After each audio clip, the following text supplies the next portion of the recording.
Hey, everybody. So glad to be here with all of you tonight. Should be yet another great late night conversation. So, yeah, let's do it. Let's have another late night chat. Spoken of the American century. I say that the century on which we are entering can be and must be the century of the common man.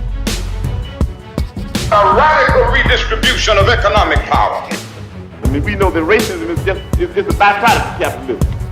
Everything would be all right if everything was put back in the hands of the people. We need a government that will make sure Americans are taken care of and organize the economy to serve the people, not the profits of a wealthy few. We now have the techniques and the resources to get rid of poverty. We got to start getting out there with the people. Get out of the movement and get to the masses. We need a government of action.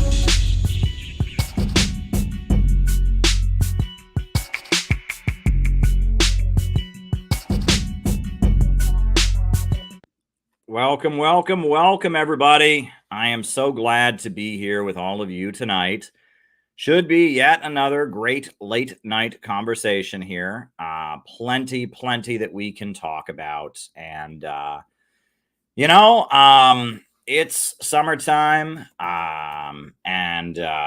It's getting to be the end of summer. It's almost fall, but it's September, getting ready for the big UN General Assembly week. That's always important. A lot going on in world events, still reacting to the recent presidential debate. A lot is going on. On here, I'm committed to coming on here every night and giving you my thoughts, talking about different topics from our anti-imperialist perspective. That's what we come on here to do. I'm glad to do it. So I'm glad that you're all here with me. Now, the way this generally works on this channel, on these streams, just getting my shirt in order there. The way this works is I give my opening remarks, and my opening remarks are followed by a roll call. Then after that, I answer your questions for the remainder of the night. So if there's something that you would like me to talk about in the second half of our show, by all means, send a super chat on YouTube. Or a Rumble rant on Rumble. Those are the two ways to get me talking, to ask questions. That's the main way that I'm able to answer your questions here. There you go. And that's the final section of the show. First, opening remarks, then roll call, then Rumble rant. A couple things I do want to mention tonight. First things first, every morning on the CPI YouTube channel, we do have morning messages. And it is certainly not easy for us to have one every single day. We need one every day. Now, we got one queued up for tomorrow. We had a great one this morning from Dan Niswander. Very good. We had Rachel before that, and we had somebody completely new on Sunday. And it's great. It's great what we're doing, but we got to keep up the work. We got to stay ahead of the game. It's on the Center for Political Innovation YouTube channel. Every morning, we have a morning message. The idea is for people to be able to start their day with revolutionary hope and optimism. It's on the CPI YouTube channel every single morning as a way to keep people plugged in with what we're doing on this channel and what our community is up to. I do have some more news. There's obviously some exciting events in the works coming up. We can certainly tell you about that as well. But go and subscribe to the CPI YouTube channel so that you can get the morning message every morning. That's a great way to start. But we do need people to make morning messages.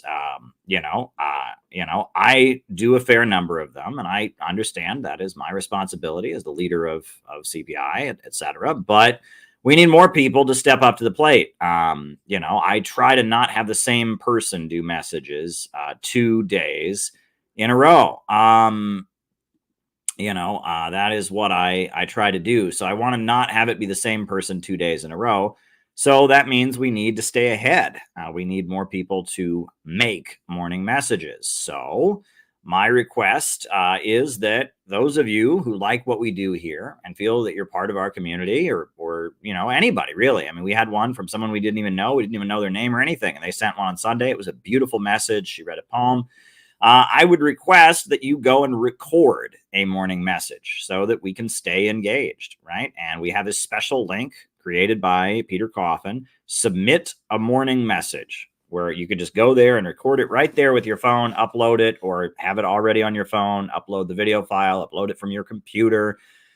It's a great link that has been created. I will post it in both chats on the Rumble and on YouTube. But I would really appreciate it if folks could submit morning messages so that we have people, constantly keeping engaged. We got to keep our community engaged. We got to be there for each other. So please go and record a morning message to keep all of this intact. Subscribe to the CPI YouTube channel, Center for Political Innovation YouTube channel, to get the morning messages every morning. Our community, we're there for each other. We're building a network of anti-imperialists. And a couple other announcements that I do have. One big announcement is it looks like, not confirmed, but it looks like October, mid-October, we are going to have a Solidarity with Korea event in New York City. Fingers crossed, not 100% confirmed, but I had a meeting today and it looks like we'll be having a Korea Solidarity event on October 17th in Manhattan. Details obviously forthcoming.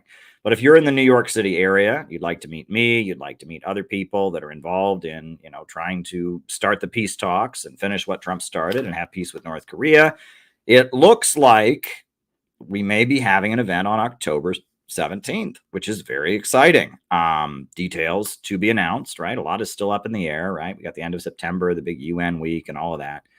But that looks like an exciting development. So if you're in the New York City area, keep that bee in your bonnet. Keep that something you're aware of. We may be having an event soon about Korea Solidarity. And while I'm at it, I believe I do have a date that's pretty far in the future that I've been telling everyone to keep it in your mind. That date is pretty far in the future still. All right, we're almost a year out from that, but not a year. We're a good 10 months out from this. But this date is going to be the Center for Political Innovation National Convention in Chicago next summer. And it is going to be awesome. But we're going to need your help to make it awesome, because we are going to fill that auditorium with 400 people. 400 people are going to come to this event. And that is not an easy thing to do. In the past, we've had events with 100 to 200 people. But we've said that's not enough. All right. And if we're going to wait an entire year before we have another convention, we need to make it big. And so this year we are going all in for a huge convention, July 12th, 2025 in the Chicago area with 400 people. That's the idea. So mark your calendar, take off work, come into town a few days before and a few days after to help us, because we're going to need your help. We're going to bring some big names in for the convention. Garland Nixon already announced he's coming. He said he's definitely coming. So Garland Nixon is already coming. And some other big names, it looks like we'll be there. I mean, we still got a long way away, right? We got to get through this election. We got to get through the fall. We got to get through the new year. I mean, there's a lot, this is next summer, right? This is many months away. But it's going to be a bonanza, right? Because, we are going to raise more money than we've raised in the past so that we can really roll out the red carpet and really put on a really fun, elaborate show. And we are going to really build this and bus people in from different cities and different groups. And we are going to make this a mega all-day anti-imperialist rally in the Chicago area, a full auditorium of at minimum 400 people, because this country more than anything needs an anti-war movement now more than ever. We need an anti-war movement, and we need a network of people who are committed to an economy based on growth and opposing the degrowth schemes of the ultra monopolies that are grinding our country into a low-wage police state as they march us toward World War III. And so we have got to go do the work, and we got to challenge ourselves. right? Growth is important. We need to see expansion. So next summer, we are having a convention with 400 people, and we're going to need your help to build it. We're going to need your help to make it happen. So please, please, please mark your calendar and prepare for that. Now, a lot of things are in the works with CPI. We're going to relaunch the membership. Right now, membership in CPI is kind of frozen. We have people join. We have Zoom calls every Saturday, but no one's paying dues. We liquidated our nonprofit, and we're on hold as an organization. After the elections, we're going to formally relaunch the membership of CPI, and we're going to roll out a lot of things that change. Right now, we're kind of doing a holding action. But after the elections, we are going to start a series of things that will all lead to, we've already started some of these things, but that will all lead to the big convention next summer. And it's going to be very, very, very exciting. A multipolar world is rising. You got it. You understand. But a lot of things are up in the air right now. I'll be honest with you, right? In terms of my life, my job, I'm sure you can see that certain things are happening. I'm not going to comment on those things, but these are wild times we are living in. I am just taking it one day at a time. As of now, I'm doing okay. That could change at any time. And if it changes, I'll deal with that then. But right now, I am focused on enjoying life, connecting with people that are valuable to me, and focusing on the future and what we can build. So July 12th, 2025, mark your calendars. We are going to have an epic anti-imperialist gathering in Chicago. That is already decided. That is non-negotiable. That's been in the works for a while. But in order to do it, we've got a lot that we need to do between now and then. We need you. And I'll talk probably more about this later in the stream, but I wanted to get that out of the way as well. I talked about morning messages. I talked about how we might be doing a Korea event here in New York City. Fingers crossed, not yet confirmed. And then I told you to keep your eye on next summer and the exciting events we got coming up with that.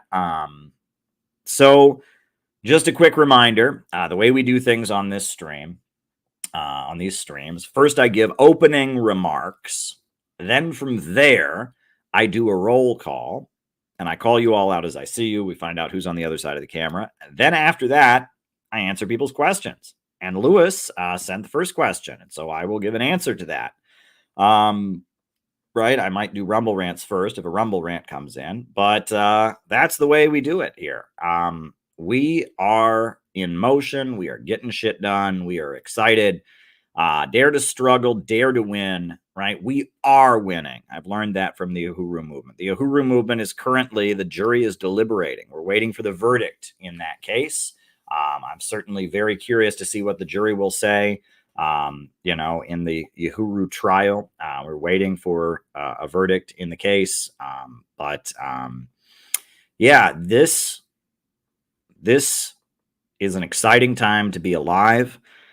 This is an exciting time to be involved in the struggle for justice. So I appreciate all of you, every single person watching right now who is committed to our community and keeping our community alive and not making this a stupid internet fandom, but rather making this a community of people who are dedicated to anti-imperialism, who want to change the world, who want to use their creative abilities to reshape the world in a better way, who want to have real connections with other people.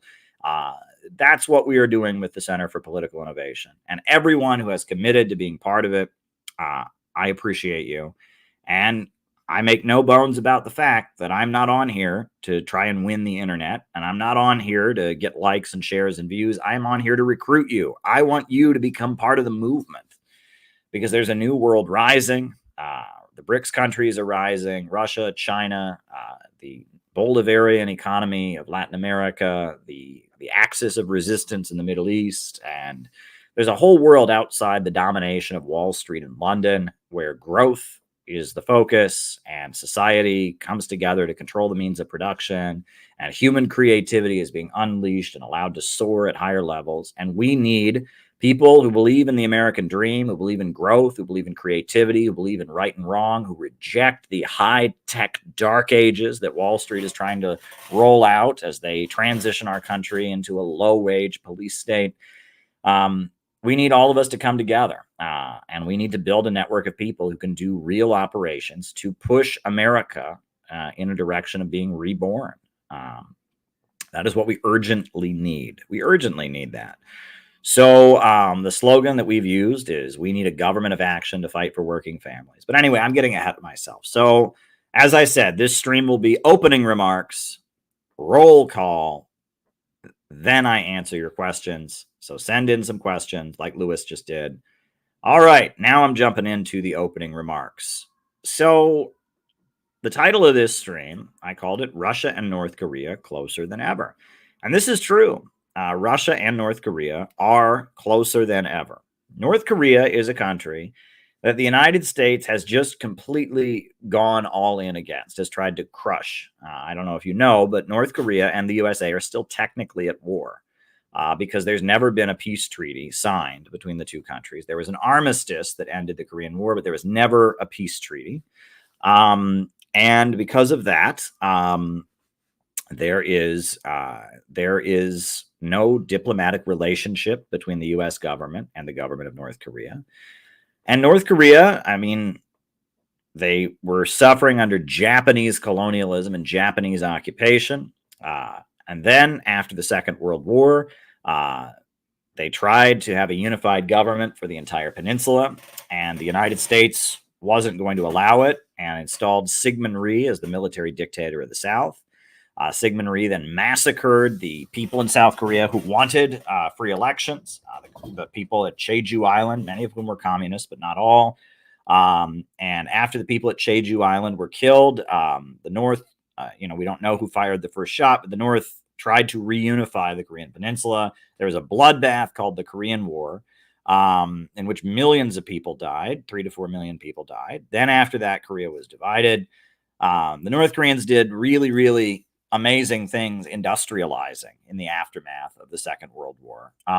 They lifted the country up. They built a modern educational system. They wiped out illiteracy. They electrified the region. They built a modern steel industry. They did amazing things. But then after the fall of the Soviet Union, at that point, the USA, because they couldn't get oil from the Soviet Union any longer, and the petrodollar reigned supreme, and because North Korea didn't have American currency, they couldn't import oil, and their food system came to a grinding halt. Things were very, very, very bad in North Korea during the 1990s.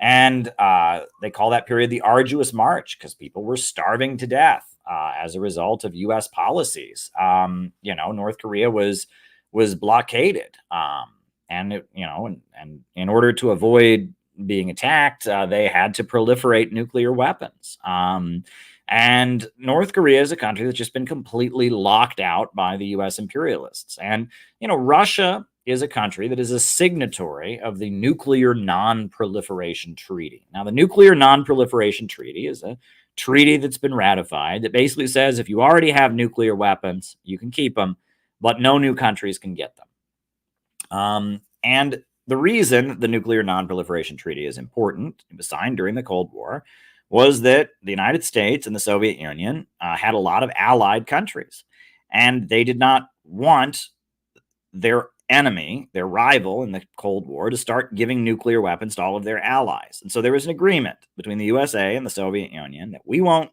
give any of our allies nukes if you don't give any of your allies nukes. And that treaty is still in effect. Certain countries have nuclear weapons, other countries don't. And if the Nuclear Non-Proliferation Treaty would go away, that would then give the United States the right to give nuclear weapons to any of its allies. And so then Russia and China would have to give nuclear weapons to all of their allies. And pretty soon we got nukes everywhere, and that's not a good situation.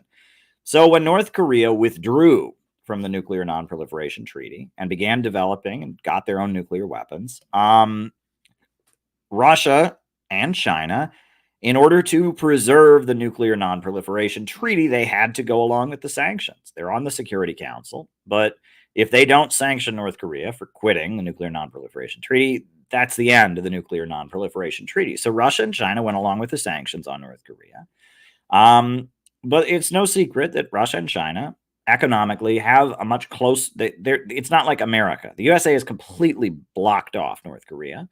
this point, you can't even travel to North Korea under U.S. law. They will deactivate your passport if you do.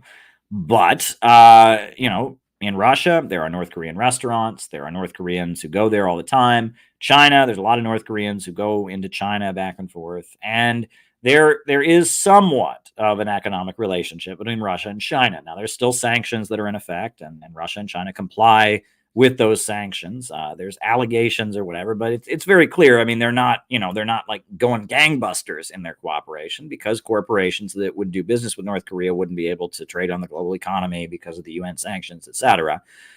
But Russia and China have a relationship with North Korea. The United States does not have a relationship with North Korea. Now, what's interesting, though, is the U.S. government doesn't have a relationship with North Korea. But North Korea has had a relationship with Americans who are fighting for justice. And that is a very, very interesting thing. The Black Panther Party of the United States, which was a Black African-American communist organization,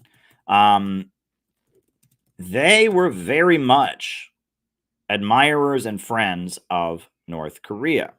And of course, they don't want you to know that, right? They really want to cover that up, because nowadays, the people who glorify the Black Panthers, now that they're dead and they don't exist and they're out of existence, tend to be woke liberals, and they all, of course, hate North Korea. But this is an actual centerfold from the official Black Panther newspaper of the 1970s, of the early 1970s. Eldridge Cleaver went to North Korea, and there's all these pictures of Kim Il-sung, solidarity of the peoples until victory or death. Look at all those pictures of Kim Il-sung.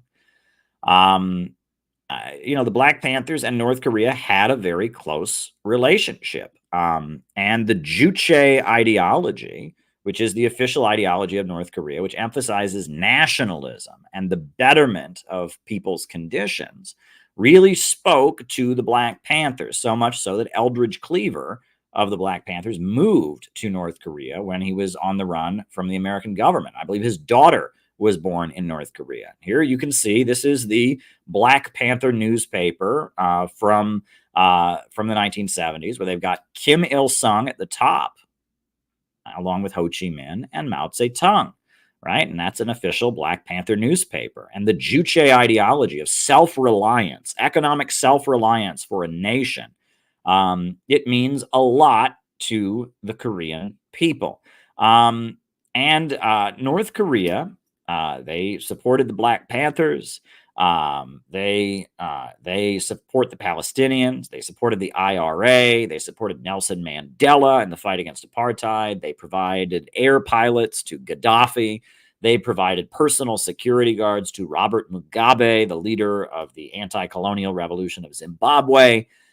Wherever people are fighting imperialism and colonialism, North Korea is on their side, because they view their revolution as part of the global anti-colonial, anti-imperialist movement. And North Korea, in particular, has had a particular relationship with forces in the United States that are anti-imperialist, right? I was in the Workers' World Party for many years, and the Workers' World Party frequently sent delegations to North Korea. And we met with the UN mission of North Korea.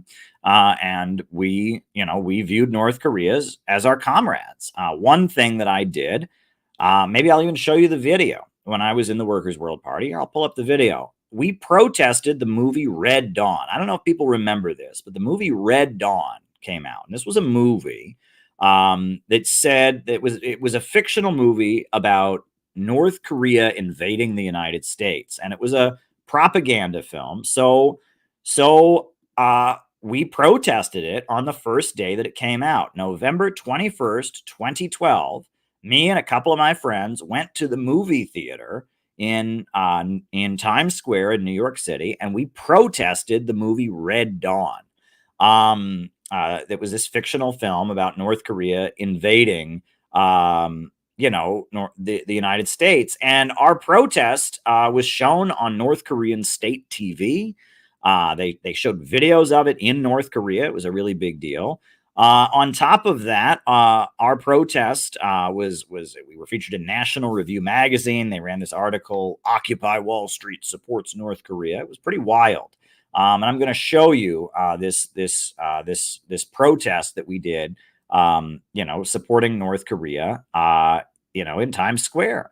So here we go.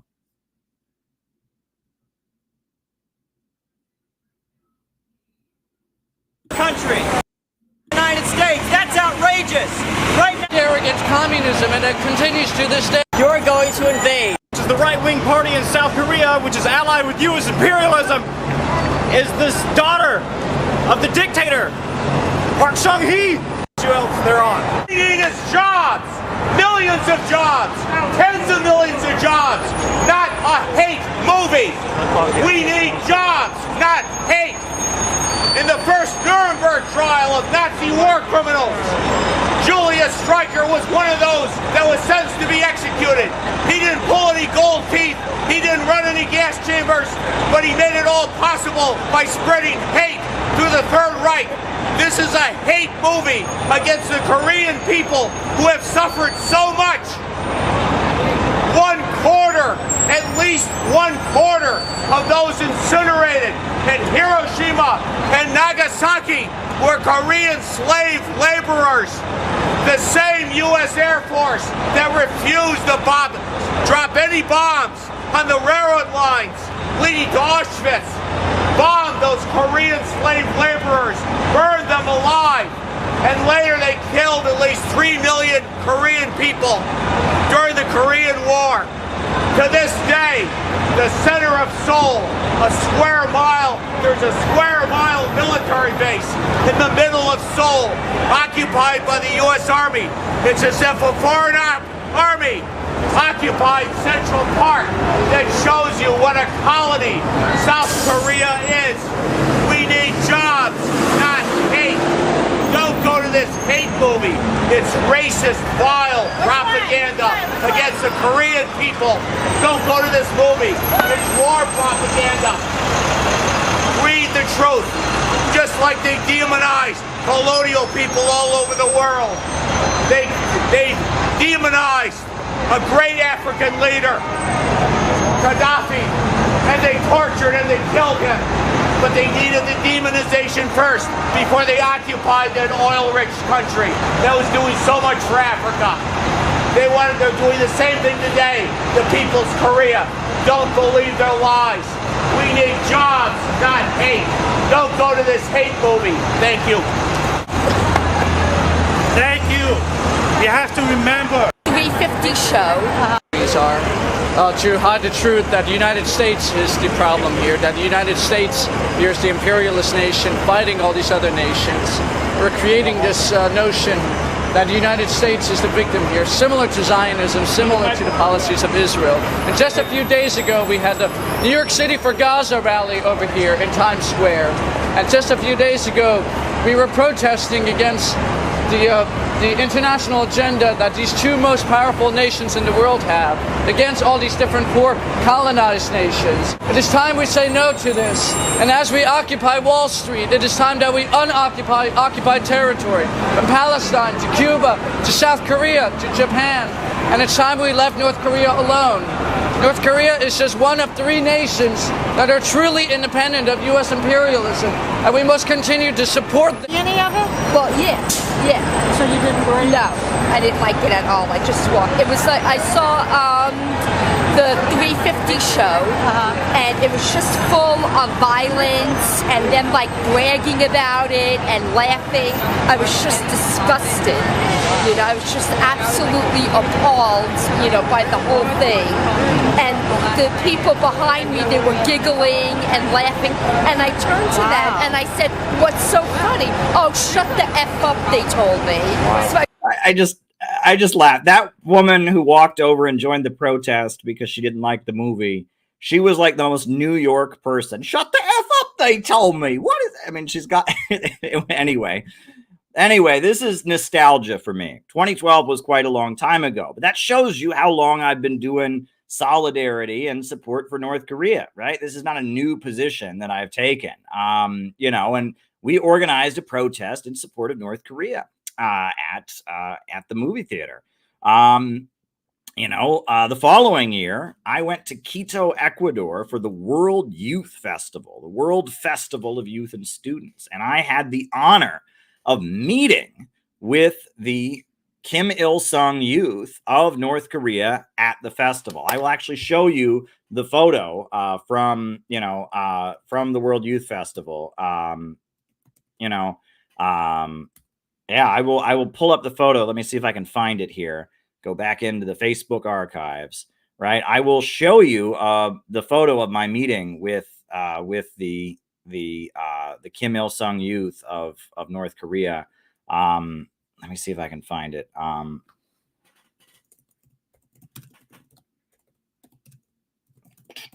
Yeah, I mean, it's wild times here. And I mean, it's interesting because there's a lot of solidarity with Latin American countries, which is good.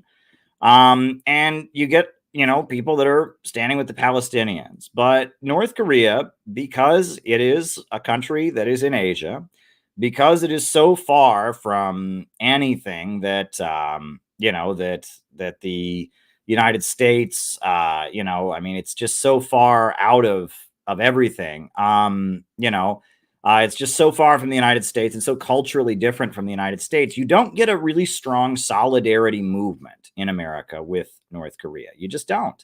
And it's unfortunate. And here's the picture. Right? This was our meeting with the Kim Il-sung youth of North Korea. I will show you this picture. I am very proud. This was the first time I ever met a North Korean. Let me put it on the screen. This is the first time I ever met a North Korean. Look at that, right? There I am. It's 2013. I'm in Quito, Ecuador.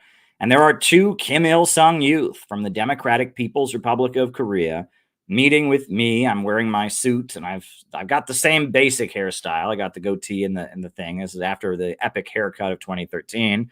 I'm joking, of course. And there I am meeting with the Kim Il-sung youth of North Korea. And it was a great meeting. And I very much have thought that being an American who wants peace with North Korea, who has studied the Juche ideology, right? I've got books by Kim Il-sung here on the shelf, right? I've got the writings of Kim Il-sung, selected works. I've got a biography of him up here, right? As somebody, that's an important role that I have to play, right? There aren't many Americans who will stand with North Korea, who will go out of their way to speak up in support of North Korea, protest the movie Red Dawn. I'm honored. I actually was published in the North Korean daily newspaper. I wrote an article for a Russian magazine, and it was actually published in the daily newspaper of North Korea, Rodung Sinmun. Let me pull up the article, right? The article is called, Let's Talk About Korea. And yeah, here it is. I had no idea that this was going to happen. But I wrote the article for a Russian newspaper, and the North Koreans translated it into Korean, and they published it from the website, from the Russian newspaper, into Korean. And here it is, right? Here is my article. Let me see if the link still works to where it was on, on the North Korean website. Let me see if the link still works. But yeah, I mean, this is my article, Let's Talk About Korea, from New Eastern Outlook magazine, published in the North Korean daily newspaper, showing that there were people in America who are sympathetic to them and understand their perspective and don't just blindly believe what American mainstream media has to say about them. So, and I've been going to the World Youth Festivals. I went to the one in Russia in 2017, and then I went to the recent one that they just had in Sochi in 2024, March of 2024, and at that festival, we presented the Koreans with a book that we published, right? And let me pull up that book right now. it's a very short book of just a collection of articles that we published called Journey of Hope. Journey of Hope. And we got 2 guest authors. We got a Korean poker champion named Douglas Kim.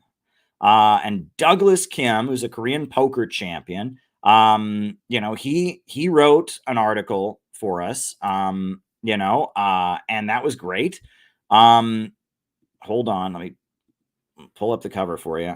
He wrote an article for us, and so did Reverend Milhan Stevens of Manhattan Family Church, which is a Korean church here in New York City. And they both wrote articles, and there was a lot of articles that I had written about North Korea, and we published it all into this book called Journey of Hope. Journey of Hope. Building a movement for peaceful reunification of the Korean Peninsula in America. And it's available on Amazon. You can get a copy here if you want. It's not a huge book. It's pretty short. It's just a compilation of articles and such. And we presented this to the Kim Il-sung youth and to a lot of Russian friends and allies. We just showed them, look, we want to build a movement in the United States for the peaceful reunification of Korea. And we published this, and we distributed it in Russia at the World Youth Festival. Now, as you see, there's a picture. There's a picture in that, on the cover there. And that picture shows us at the White House. And we did protest at the White House in support of North Korea, right? And that the fact that North Korea faces these horrendous sanctions, the fact that Russia and North Korea are getting friendlier, all of this, it indicates that those of us who are anti-imperialist have a role to play. Now, I am telling you, the relationship between Russia and North Korea is getting closer every day. So Sputnik News, from Russia, Russian news outlet in English, just ran this great video about top 5 facts about North Korea that you didn't know. And I'm going to put it on. This is a great video that Sputnik News ran. This is not North Korean news. This is Sputnik News from Russia. They ran this great informational article, top 5 facts about North Korea you won't believe. Here we go.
Yeah, and that is absolutely awesome. And so I just wanted to start out my remarks tonight talking about North Korea. It looks like we're going to be having a North Korea solidarity event in New York City. Keep your ears out for that. Announcements coming soon. I just wanted to talk about that. The other thing is we had that debate last night, and you all saw my reaction to the debate. I gave an official reaction to the debate last night. I wanted to talk a little bit more about it because Tulsi Gabbard, she went on ABC News and she gave her reaction to the debate. And I wanted to show Tulsi Gabbard's reaction to the debate on ABC News because it was important, and she said some things that I think are important. So if I can All right. Hold on. Let me see if I can find the Tulsi Gabbard reaction. Just have to remember what it was called.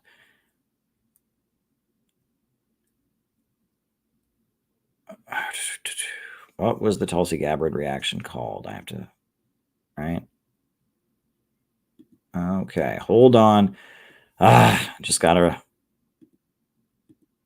find the video. I downloaded it before I came on here, and I just want to show it to you. Show it to you all. Tulsi Gabbard's reaction to the debate that she gave, which I thought was a reasonable reaction that made some interesting points. I wanted to talk about a couple other facts from the debate and confused points about the debate. So Tulsi Gabbard's interview will give us an opportunity to do that. You know, if I can find out where it went. Yeah. Okay. Maybe do I need to download it again? That's odd. Oh, it never finished downloading. So there we go. All right. Hold on. Hold your horses, everybody. Hold your horses. Got to finish downloading the Tulsi Gabbard video. All right. That's how these things work. You know, I am committed. My feeling is that it's always better to stream than to not stream. Right. You know, that's my feeling. So even if I'm not 100% ready and I don't have all my ducks in a row, I feel that it is better to get on here and stream so that I am with you all, because I feel like I'm here because you all want to see me, right? If you don't want to see me, don't watch, right? I mean, this isn't, you know, I'm not here to, I'm not here to make anyone listen to me if they don't want to, but I'm here, you know, to perform a service. And I feel that it is better for me to stream than not stream. So I'm committed to being on here as much as I possibly can. That's what I'm doing. So because of that, you know, I might get on here and I don't have all my ducks in a row. I don't have every clip lined up and all that, but that's fine. I'm here to talk to you all because we need anti-imperialist voices in the United States, and because I think a lot of us need truth in these times. But anyway, I found the video. So here's the Tulsi Gabbard response to the debate, and that'll give me a few things to comment on myself. So here we go. This is Tulsi Gabbard on ABC News reacting to the Trump debate with Kamala Harris that just happened. I want to bring in Tulsi Gabbard, former Congresswoman and Trump campaign advisor. She is joining us here in the spin room. And Tulsi, it's good to see you. Thank you. You have a unique perspective here because not only have you debated against Kamala Harris, but you were once a Democrat. Now you support former President Trump and you helped him with some of his debate prep. How do you think the evening went? And did you see some of the things that you discussed before the debate play out in real time tonight?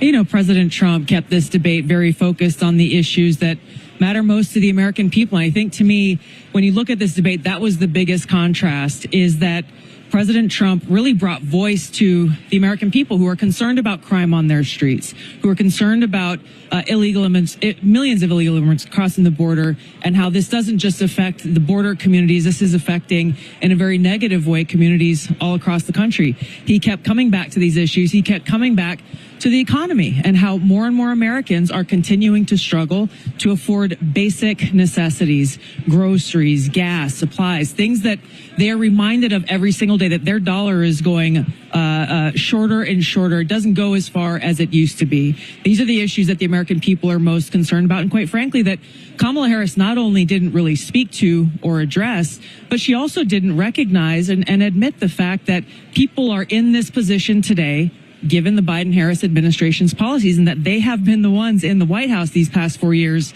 not Donald Trump. So you talked about immigration and the economy. Those are two issues that voters have trusted, at least in the polling shows they trust Trump a bit more. But one area where he's been vulnerable has been abortion. And we heard from Nikki Haley earlier. She suggested that Donald Trump and J.D. Vance need to change the way they speak about women. Tonight, there were some heated exchanges over the issue of abortion. Trump himself has struggled to sort of define where he stands right now. How do you think he handled that part of the debate? I think he clarified and told the truth about a lot of things that Kamala Harris accused him of that were outright lies. She was trying to tell the American people that he supports a federal abortion ban. He does not. She tried. Yeah. What? Yeah. Why did the moderators not step in and correct Kamala when she said that? They stepped in and corrected Trump, or tried to say things that Trump said were not accurate a number of times. But Kamala got up there and said, "Oh, Donald Trump's going to pass a federal abortion ban." That has never been his position. He's always said it's up to the states. Why did they not interrupt on behalf of Trump and correct Tulsi Gabbard? Because it was a rigged debate. But I think Donald Trump still won. I'll just be honest with you. I think Donald Trump still won the debate last night. The media is trying to tell us, oh, it was so amazing for Kamala, but it wasn't. Polls show that no, on key issues it wasn't. But anyway, let's let Tulsi continue. To tell the American people that he's trying to ban IVF, something that's personal to me because it's something that my husband and I, for years, tried to start our own family through the use of IVF. It didn't work out for us, works out for a lot of families. President Trump. Yeah, Trump is not trying to ban IVF. Why didn't they interrupt Kamala Harris and say that? Was quick on the draw when that Alabama court ruled, and he immediately said, no, we have to protect IVF, and the Alabama state legislature took action. She continued to say things, trying to say he's trying to ban birth control. That is also 100% false. So President Trump, I think, did a good job in clarifying the truth after Kamala Harris continued to lob lie after lie at him, saying things that he stood for that frankly just are not true. Well, the former president made some false claims, too. He said that, there were states that wanted to kill babies after they were born. We fact-checked that a bunch of times. Now listen to what he says here. He said there are states that wanted to kill babies after they're born. He says, we fact check that. And prior to the debate, there is not a single state in this country that would allow that sort of thing. Yeah, there's no state where that's currently legal. But there were some provocative statements made by governors, etc. No question about it, right? Trump didn't say it's currently legal in some states. He said there are some forces that are calling for that. But I want to ask you about something else. He also made a pretty serious allegation saying that he took a bullet to the head because of the way Democrats, Kamala Harris and Joe Biden, have been talking about him, saying that he's a threat to democracy. You're a former Democrat. Do you think that Democrats are to blame, at least in part, for that assassination attempt? And remember, the FBI says they don't know what the motive was in that attack. Now, listen to Tulsi's answer here. This is a very good answer that she gives. There is no doubt in my mind that those who use such insightful rhetoric as calling Donald Trump the same as our modern day Hitler, not once, not twice, but year after year after year after year, it doesn't take an FBI, it shouldn't take an FBI investigator to add 1 + 1 = 2. People always say, well, what would you have done if you were in a position where you could have stopped Hitler back during World War II? To think that any person watching them call Donald Trump today's modern day Hitler wouldn't take it upon themselves to say, hey, maybe I should be that hero to go and take out this man who these people I see on television, who these powerful people in Washington are saying is our modern day Hitler, then you're not actually living in the real world. There are consequences to using that dangerous, insightful rhetoric, and it would not surprise me to know that it would lead to that very dangerous and tragic situation. Former Congresswoman Tulsi Gabbard. Yeah, calling someone Hitler, and, not as a form of hyperbole, but actually meaning it, right? And actually trying to make the case that somebody is a white supremacist is putting a hit out on them, right? And that's what Thought Slime did to me, right? And that's what all the bread tubers did to me for the longest time. I was a leftist. I agreed with them, and they just put out there that I was a Nazi pretending to be a communist. They made videos, with hundreds of thousands of views. Oh yes, Caleb's actually a Nazi pretending to be a communist, and just because I talked about patriotic socialism, they said that was the same as national socialism. It was all over. And I went to go support the students at New School University, who were protesting in support of the union. And I was asked to leave because people were uncomfortable that I was there because they read on the internet that I was a Nazi, right? And it's interesting because now there's a lot of people who speak up and talk about patriotic socialism who kept their mouths shut during that whole thing, right? And didn't say anything. And now conveniently, now that I created the space and I went out there and I got canceled and I got my life destroyed and all of that for talking about patriotic socialism, now they go out there and they talk about it. And they even lie. And they say, oh, we had no idea you got canceled, Caleb. We thought of this all by ourselves. You know, fuck Midwest Marks. Fuck Midwest Marks. Seriously. I went out there and I opened up the space, and they have taken what I did, and they have, you know, now are using it, are trying to profit from it. They never spoke up when I was getting smeared. They've never said, thank you for Caleb for sticking up for this. Now we can. No. And in fact, they cozy up to people who, you know, who smear me. Right. And, you know, I mean, what Tulsi is saying there about Trump is absolutely true. If you over and over and over again say that somebody is Hitler, you're calling for their murder. Right. I mean, especially in in a political left wing space, especially in a black neighborhood or in an area that's not, that's what you're doing. And that's what the bread tube synthetic left did to me from 2015 until fairly recently, until BreadTube just kind of went away. I mean, Vosh, whoever hears about Vosh, he's not a factor anymore for some reasons that I'm not going to get into on this stream, but you can look into, right? All of them, right? Sophie from Mars, she disappeared, right? You know, you can look into the details. Not going to get into it on these streams. All these people who went after me, karma is a bitch, right? All these people who targeted me and all of that. But for years, it was just common knowledge all over BreadTube, all over the internet, that Caleb is actually a Nazi pretending to be a communist. And I endured that. I met with Dugin, and I met with Alexander Dugin, the important Russian intellectual. Oh, Dugin's a Nazi. Dugin's not a Nazi, right? He's a Eurasianist. He's an important Russian anti-imperialist conservative. He's a Christian. He's a lot of different things. He's not a Nazi, right? You can't be a patriotic Russian and be a Nazi, okay? The Nazis only killed like 27 million Russians. Like, give me a break. And I met with Dugin before any of these people met with Dugin. I talked about patriotic socialism before any of these people did. And they all sat back and watched me get smeared and said nothing. And then they all went and did what I did first. And suddenly it was based. It was so cool. Well, fuck these people. You know what I'm saying?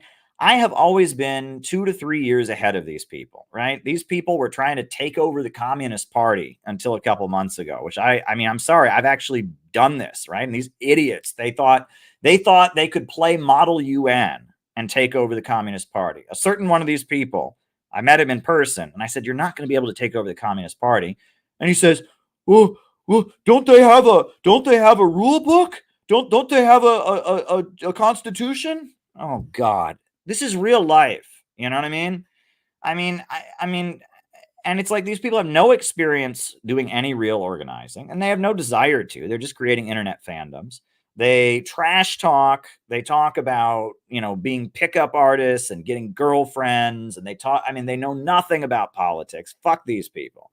Right. And it's, I am a sincere person. Right. And I've noticed that it's not just in the communist spaces on the internet. No. It's the libertarian spaces on the internet. It is the Trumper spaces on the internet. Every dissident space. There's sincere people like me. There's sincere libertarians like Angela McCurdle, like some others. And then there are these influencer people that just pop out of nowhere and suddenly have hundreds of thousands of subscribers and everyone's watching them. Right. And they always, instead of talking about politics, they don't really understand the politics with any depth. Instead, they're talking about their clothes and women and who's based and movies. And they're just talking about stupid normie crap that has nothing to do with the politics. Right. And then they declare war on the people that actually believe in this. This happens in libertarian circles. This happens in Trumper, MAGA circles. And it's an interesting thing to observe. So the main thing is we just have to stop trying to win the internet. And that's a whole nother conversation. That's a whole big thing going on in CPI and all that. And we can talk about that some other time, but we are building a real movement of people. And part of the morning messages, the reason I push them so hard is because it's a way we're learning to take care of each other. This is not passive entertainment. Look, Lauren Southern, who's a conservative, a conservative from Canada, she did a video about internet religions a couple years ago, or maybe a year ago. I watched it. Very interesting.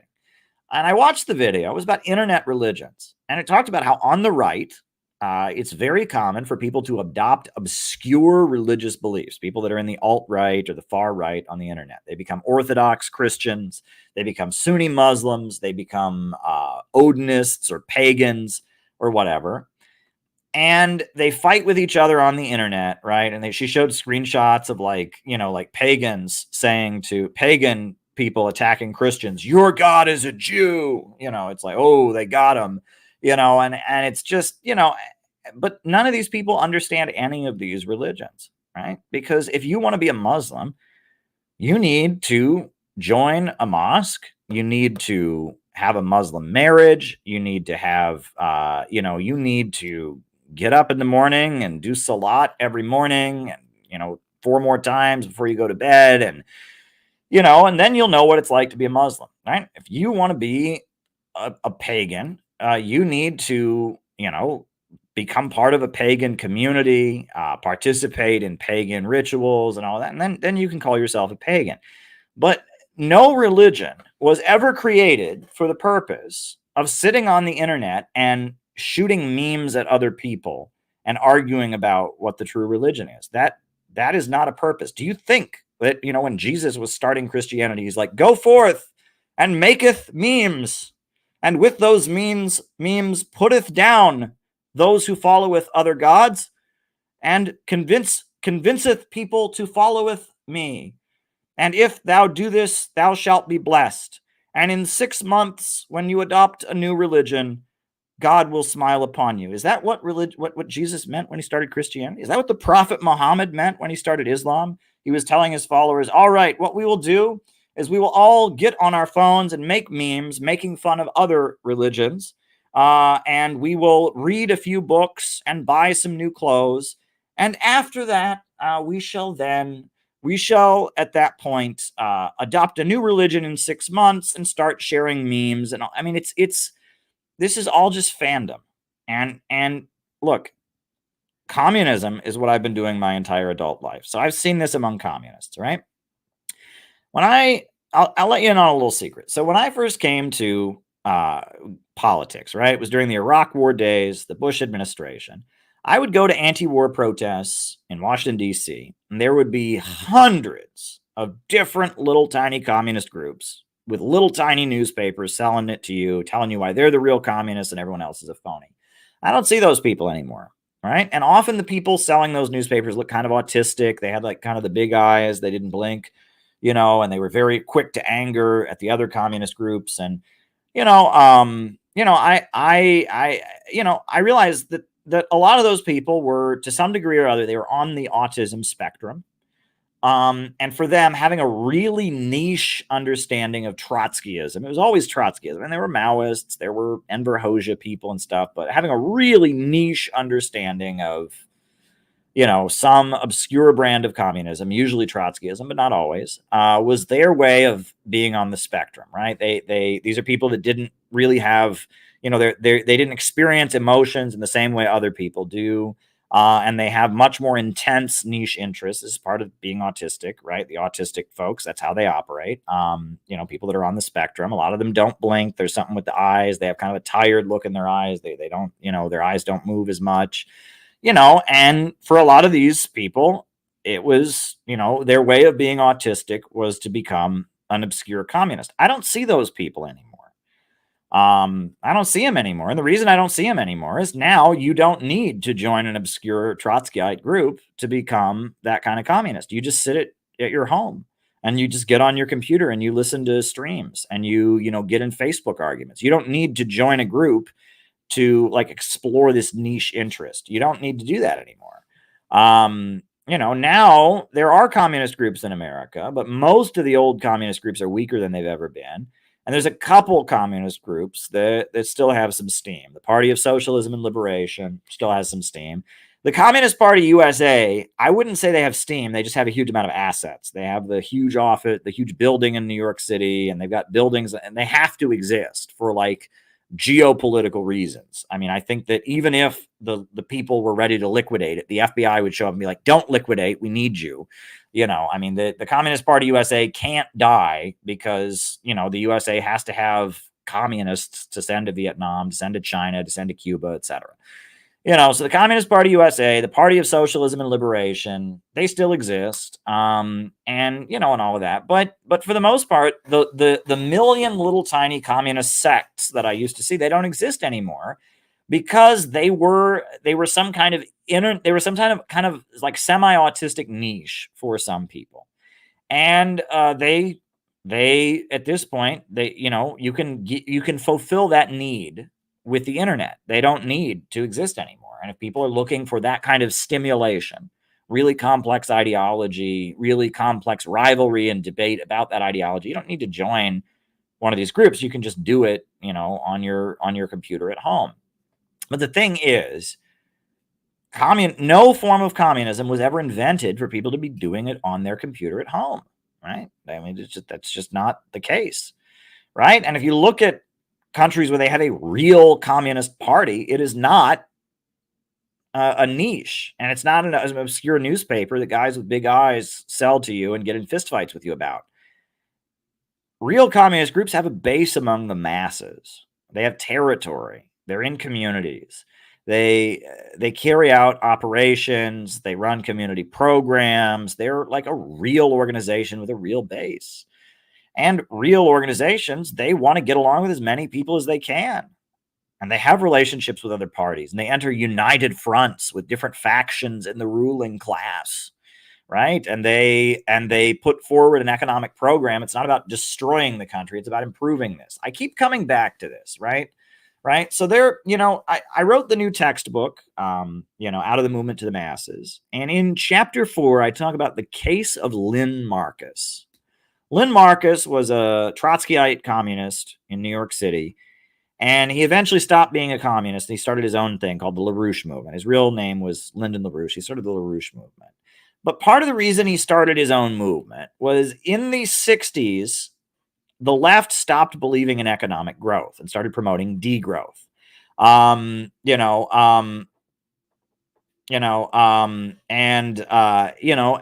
Lyndon LaRouche, being an economist and being somebody who was very involved in technology, he just couldn't accept that. And so he started his own communist group called the National Caucus of Labor Committees that was in New York City. And eventually they became their own thing, right? But when they were still communists, and I watched this, there's a series of classes about the history of the National Caucus of Labor Committees on the internet that I watched. A woman who was one of their founding members, a leader, a woman named Nancy Spanius or something like that. She talked about how when they were communists, one of the most common things that people would say to them from other communist groups would say to them, why are you always trying to save imperialism? Right? They would say, we look at your newspaper and you always have an economic plan to save the country, right? You want to set up a national bank. You want to, restore Glass-Steagall. You want to build these infrastructure projects. Why are you always trying to save the country? Why are you always trying to save the country when we know when we want to overthrow it? And they would say, well, why should the working class listen to us if we're trying to destroy the country that they live in?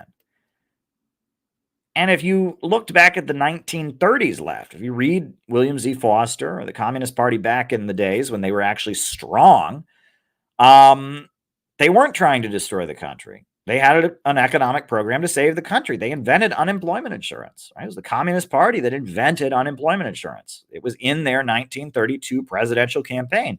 They didn't call for destroying the country. They called for creating unemployment insurance, an unemployment relief bill that they proposed. And they got members of Congress to propose it. And they had hunger marches with thousands of people who would go to Washington, D.C. And they had the unemployment relief bill. And Roosevelt ended up passing that in 1937 during the Great Depression. Well, back then you could have said the same thing. Why are you trying to save the country? We don't need unemployment insurance. We need a revolution.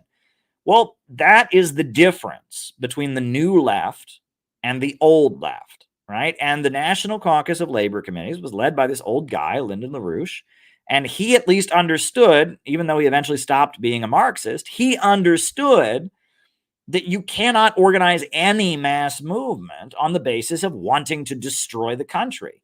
But the new left, McCarthyism had come and destroyed the old Communist Party. And the new left, the boomers, had grown up in the atmosphere where communists were the devil. And then they didn't like the conformity of U.S. society. They didn't like the militarism. They didn't like the mandatory patriotism, pledging allegiance, fighting in Vietnam. So their way to rebel against imposed social conformity and social norms was to embrace the devil. They thought communism was the devil. And so they embraced the devil. Well, the Communist Party USA, back when they were a strong organization, they did not think of themselves as the devil. But the baby boomers internalized the mindset of McCarthyism, and they thought of communism as the devil. The Rolling Stones, right? They had their album. I actually like their album. The Rolling Stones, they have an album called Beggar's Banquet. Dan Niswander, he's our expert on like classic rock. He knows it. I bet Dan Niswander knows more about that album than I do. But the album that the Rolling Stones put out in, I think, 1968, 69, at the height of their radical period, right? They put out an album called Beggar's Banquet, right? I'll put the image of it on the screen, right? And this is the big album of the Rolling Stones. And I mean, even the cover, I forgot that this was the cover, but it's like, yeah, I mean, even the cover just tells you something, I mean, it's like, what in the world, what kind of aesthetic is this? But let me pull it up here. Sorry, I want to get a better image of it here, but it has a toilet on the cover of it, all right? Like right there, like what? Right. But, the Rolling Stones put out this album called Beggar's Banquet, which is a great album. Dan is right. It is a great album. And on the album, there are three like communist songs on the album. This was at the height of the period. This was the height of the period where the Rolling Stones were communists, right? They were hanging out in communist circles. And so they put out this album with a toilet on the cover, right? And graffiti. And there's a song on the album called Street Fighting Man, which I really liked, but it's very much a song about libidinal release, right? It's about getting your anger out, right? And it's it's like the joy of libidinal release, and it's Street Fighting Man. It's like, let me see if I can find a version of Street Fighting Man I can play on here. Wow, I didn't think I was going to start talking about the Rolling Stones tonight, but that shows you these streams take on a life of their own, and they're the best when they take on the life of their own. When I come on here with a big plan, it's not always as good as when I just start talking. But anyway, let's do Street Fighting Man. Let's see if I can have a cover of Street Fighting Man by the Rolling Stones, a version I can play on here. I can't play the original version on here, obviously. Let me see if I can find a version of Street Fighting Man that I can play on here. Scrolling.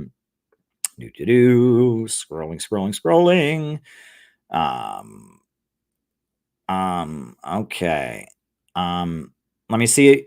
The thing is, for every good version of these songs, there's somebody who does just like an awful cringe version of it. But I'm going to find a version I can get away with playing. I think I can get away with playing this version. So I will put this version of Street Fighting Man, right? And Street Fighting Man, it's a fun song. And it's about getting your anger out. It's about like having a riot. And I remember I have a particularly emotional attachment to this song because when I was a senior in high school, I went to go see the movie V for Vendetta, which is still to this day one of my favorite movies. And the credits, the end of V for Vendetta, it's about this oppressive authoritarian regime that's like oppressing people and killing all the Muslims and killing all the gay people and faking terrorist attacks. It's an attack on the Bush administration more than anything. It's based on a comic book from the 1980s. And at the end of the movie, the parliament blows up and all the people that have been martyred fighting for freedom are like seen in the crowd of people as they take their masks off. And then the credits come up and they play Street Fighting Man. And so I have a particular attachment to it. I'm telling you that these things are all very complicated. But anyway, this is Street Fighting. This is Street Fighting Man. This is somebody playing the Rolling Stones Street Fighting Man, right? All right, here we go. All right.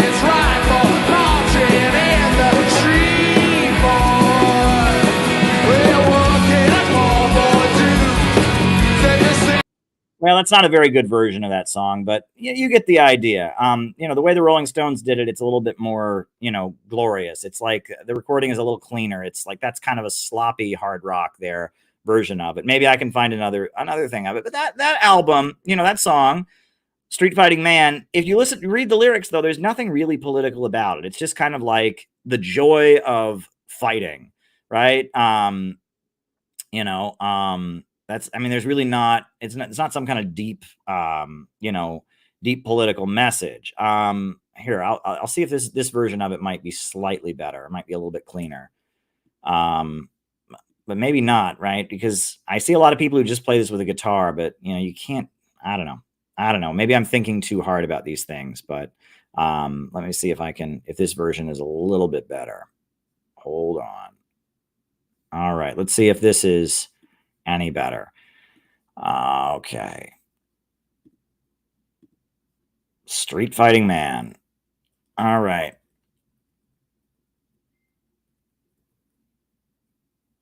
Oh, where is it? Come on. Oh, it's got the underscore. So it's underscore. Oh, here we go. Street Fighting Man. All right, let's see if this is any better. Yeah.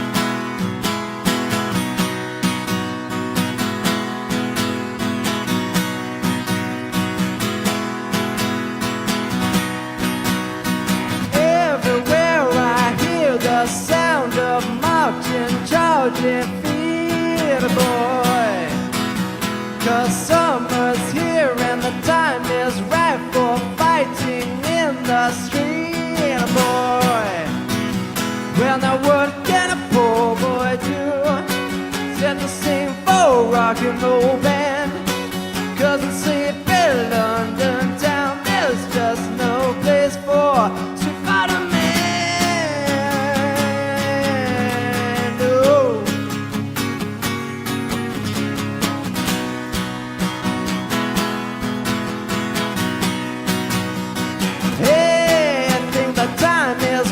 For a palace revolution, but where I live the game to play is compromise solution. Well, now what can a poor boy do? Set the scene for a rock and roll band, 'cause in sleepy London town there's just no place for Street Fighter Man.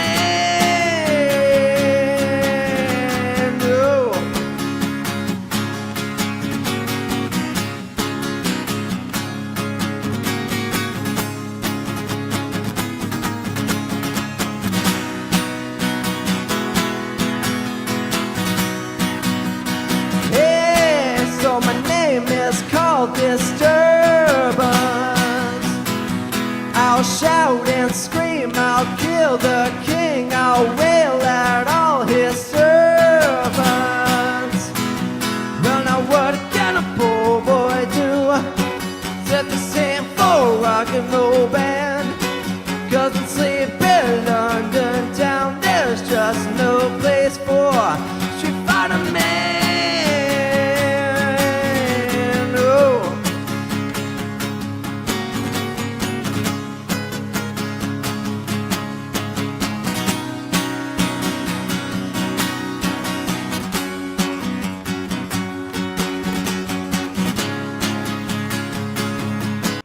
Anyway, so that's Street Fighting Man. And I love that song on some level because it felt very liberating at the end of V for Vendetta.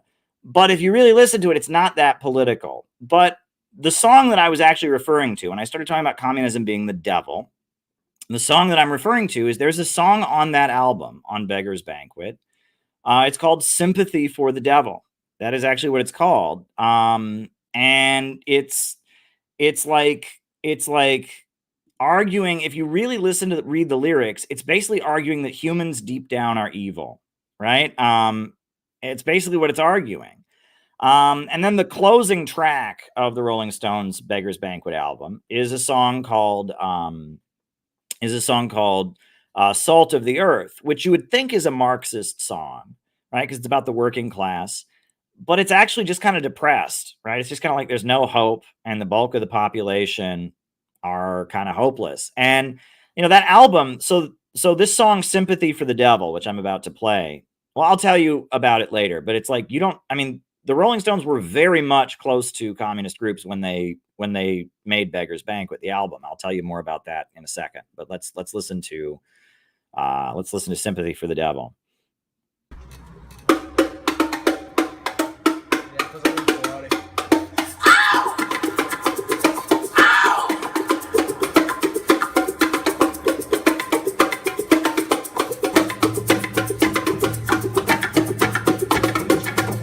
Please allow me to introduce myself. I'm a man of wealth and taste. I've been around for a long, long year. So many romance, soul and faith. I was around when Jesus Christ had his moment of doubt and pain. I made them sure that Pilate washed his hands and sealed his fate. Pleased to meet you. Hope you guessed my name. But what puzzling you is the nature of my game. I stuck around St. Petersburg when I saw it was time for a change. I killed the Tsar and his ministers, and Anastasia screamed in vain. I rode a tank and the generals rang when the blitzkrieg raged and the bodies stank. Pleased to meet you. Hope you get money. Oh yeah. Well, what puzzling you is the nature of my game. I watch the glee while your kings and queens of them tender kings for the golden age. I shouted out who killed the Kennedy when after all it was you and me. So let me please introduce myself. I'm a man of wealth and taste. As I did tribes for the troubadours who get killed before the release from me. Pleased to meet you. Hope you get money. Oh yeah. Well, what puzzling you is the nature of my game. Oh yeah, get down, baby.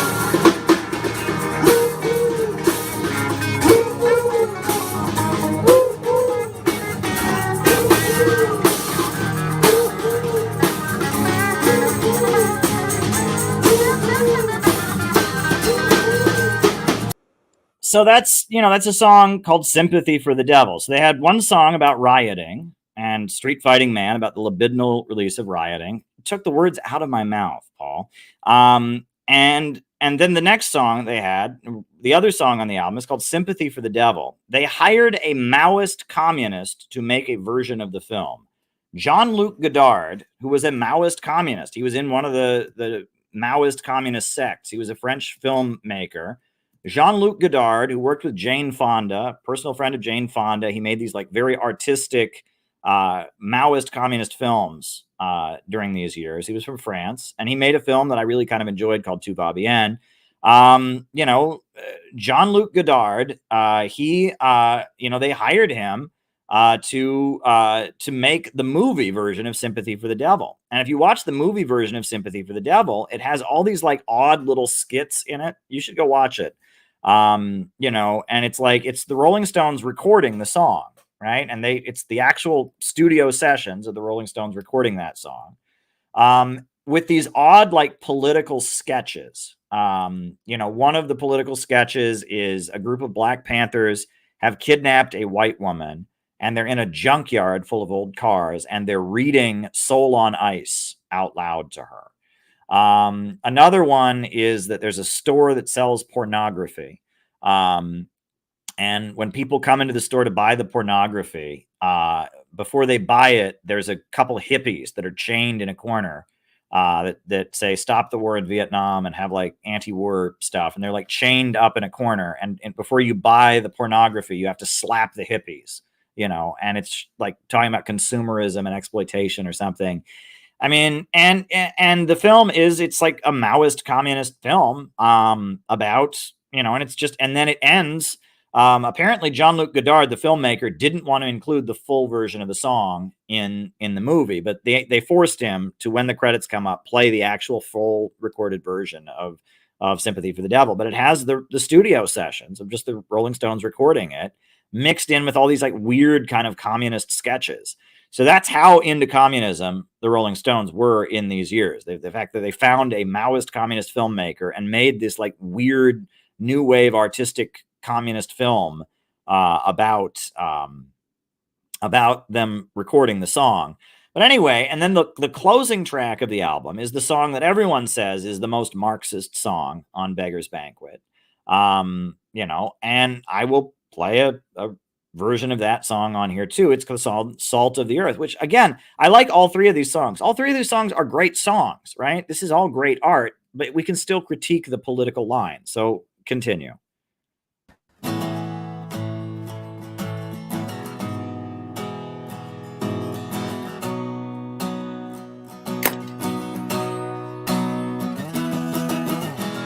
Let's drink to the hard-working people. Let's drink to the lowly of birth. Raise your glass to the good and the evil. Let's drink to the soul of the earth. Say a prayer for the common soldier. Spare a thought for his back-turned work. Say a prayer for his wife and his children. Burn the fires and still till the earth.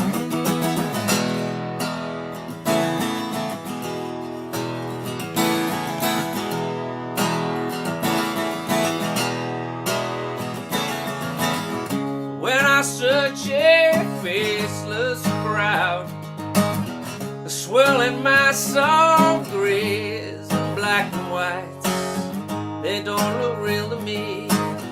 In fact, they look so strange.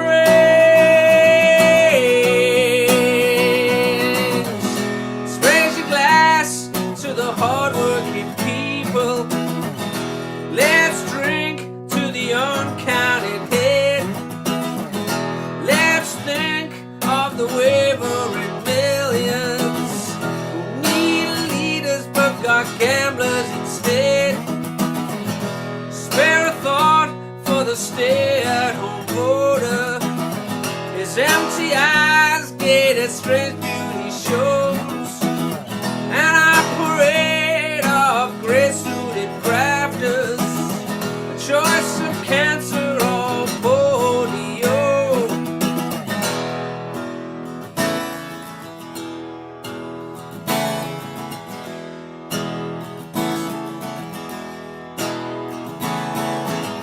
When I look in the faceless crowd, swirling my soft grays, blacks and whites, they don't look real to me. Oh no, they look so strange.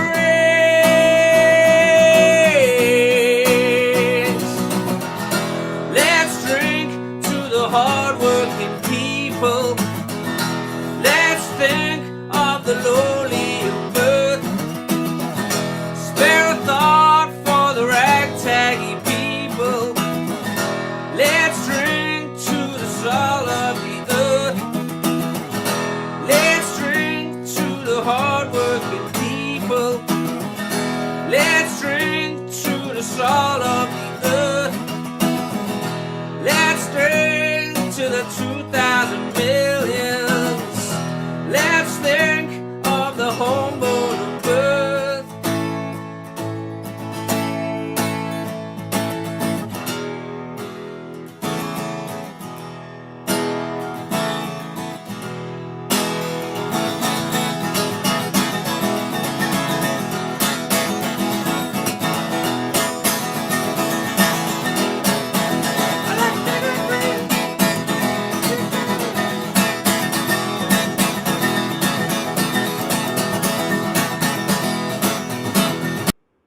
Anyway, so that song, people look at it and they say, okay, this is about the working class, right? It's about the hardworking people and how they're left behind and all that. But if you listen to the lyrics, not exactly, right? What's the big line? When I search a faceless crowd, a chilling mass of gray and black and white, they don't look real to me. They just look so strange. There's kind of contempt there.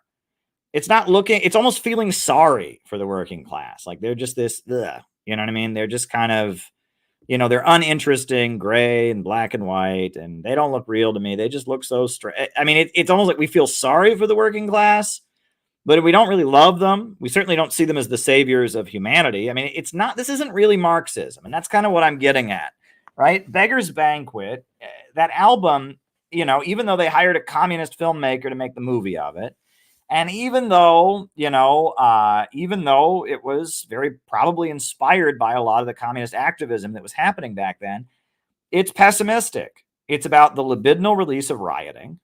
It is about sympathy for the devil, right? That human beings deep down have, Satan is just humanity, right? There's no, it goes over all these, the Russian Revolution and Hitler and the 100 Years War and all of that. It's all just human beings deep down are Satan. And, it's a really hard time for the working class, this mess of gray and black and white, but, they're not so good. It's actually not that different from another Rolling Stone song from another album called Paint It Black, which is just like, I look at the world and I have contempt for the world. It's actually a pretty dark, pessimistic message. Now, I did want to talk about the name of the song, though, and this is very interesting. So the name of the song is Salt of the Earth. Now, what is that from? Well, for those of you who may not be familiar, that comes from the New Testament. That's from the Sermon on the Mount. Jesus Christ says to his followers, "You are the salt of the earth. But if the salt loses its savor, how can it be made salty again? It is no longer good for anything except to be thrown out and trampled by men." Right? And that's, the Sermon on the Mount, which is considered probably the most important text in Christianity. It has, Jesus tells the audience, he says, you are the light. What does he say? You are the light of the world. He says, you are the light of the world, but a light, you can't hide a light, right? It's gotta be shown, right? And then he says, you are the salt of the earth, but if you lose your saltiness, what's the point of being salt anymore? And he's making that point. So then, during McCarthyism, and this is very interesting. So during McCarthyism in the 1950s, there was the Hollywood 10. There were 10 screenwriters who were Communist Party members. These guys, I'll put them on the screen. And the Hollywood 10, these were 10 guys that were members of the Communist Party, and they were called before Congress, and they were supposed to turn in all of their comrades and name names. And they refused to name names. And so they went to prison for contempt of Congress. They got 2-year prison sentences. And they went to federal prison for refusing to name names. And they were all banned from working in Hollywood. They were all blacklisted. So they pooled all of their money, all these 10 guys. They were screenwriters, which is a pretty good paying job, especially back in the 1950s. That was, these guys were millionaires. But they got called before Congress to name names. And they refused to turn in their comrades. So they were all, they went to prison for contempt of Congress. They pooled all their money and they made a movie called The Salt of the Earth, which is about Chicano miners. Right? It's a movie about Chicano miners, who are organizing a union. And it's called The Salt of the Earth. And I'll put the trailer on for you.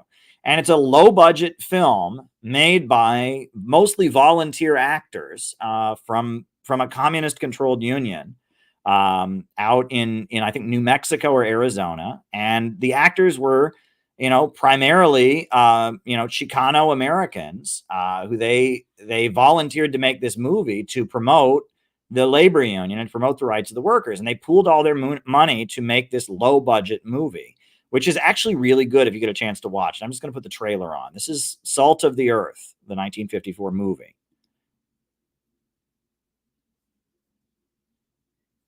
Okay, hold on. All right, all right. Salt of the Earth. Here we go. All right.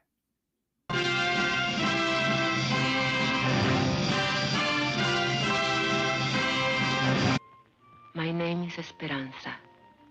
Esperanza Quintero.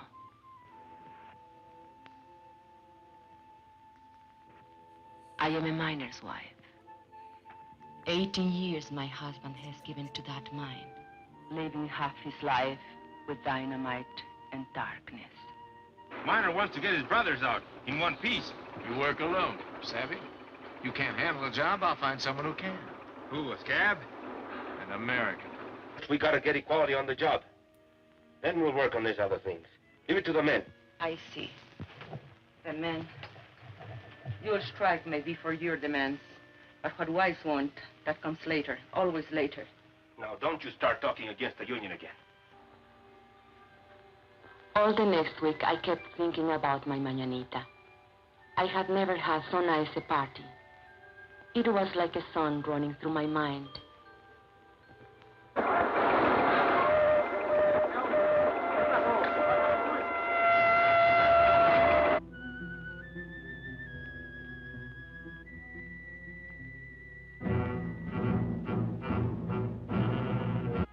La unidad de todos los hombres trabajadores.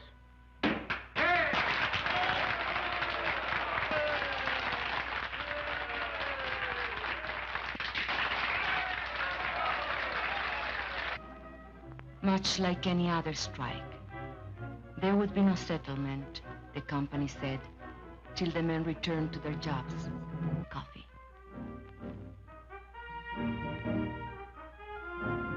Ramon, listen to me. For the love of God. You! I'd expect it of an Anglo, yes. Ramon, I'm in but jail. you, I had to get a job. You, Judas. Black sucker. Ramon, my kids. Tú, traidor a tu gente, rompehuelgas, My kids don't have enough desgraciado. to eat. You think my kids have enough to eat, you rat? I know it's wrong. Just let me go. I live down. Just let me go. It's only fair if the women be allowed to vote. Especially if they have to do the job. Women who got nothing to do with the strike. Somehow they heard about the women's picket line, and they came. Standing by the water, we shall not be moved. Queremos baños, queremos baños, queremos comida, queremos baños, queremos comida, queremos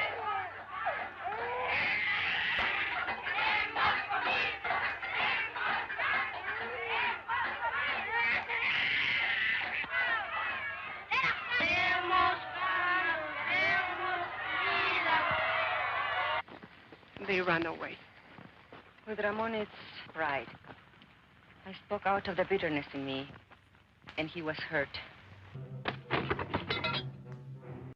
But anyway, that's The Salt of the Earth, classic movie created by blacklisted communist filmmakers. That's probably why the Rolling Stones called their supposedly Marxist song The Salt of the Earth, right? It's the biblical allusion, but then it was used by communist filmmakers, to make this communist film that was kind of famous during McCarthyism. It was like the Blacklist film. So, that's probably why. But my point is that when the National Caucus of Labor Committees is confronted by Maoists who say to them, why do you want to save the system? It's because, they may be reading the same books as the National Caucus of Labor Committees. They may be reading the same Marx. They may be reading the same Lenin or Mao. But the Maoists are listening to Beggar's Banquet. And Beggar's Banquet, you listen to that, and it is all about tear it down. And it does have kind of contempt for the working class. And it does see communism as identifying with the inner Satan within the people.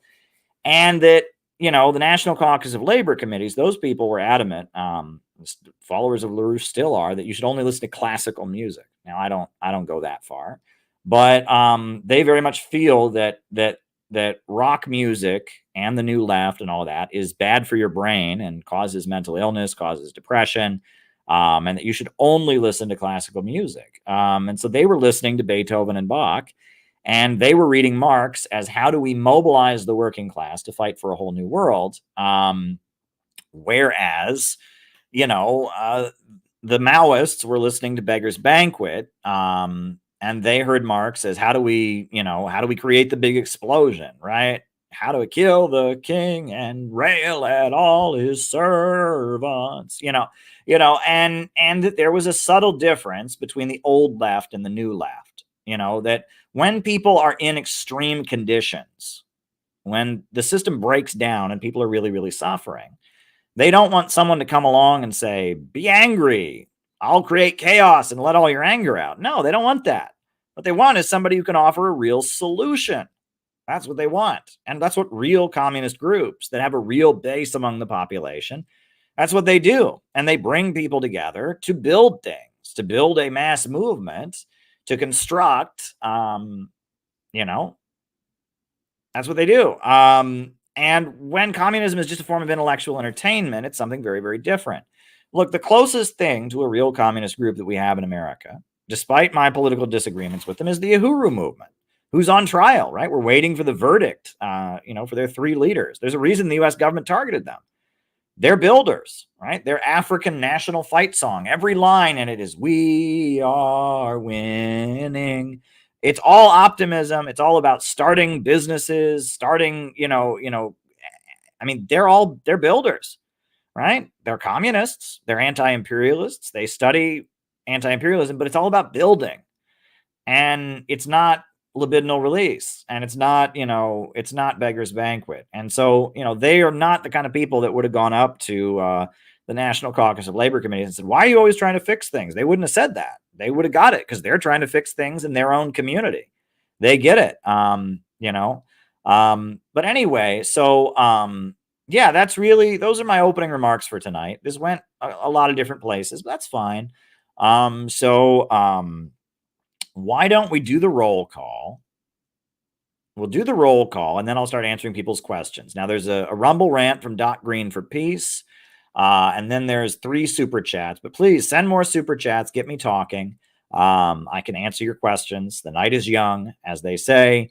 So, names and locations. We got Mark Jones from Utica, New York. Welcome. Lawrence Johnson in Chicago. Welcome, Lawrence.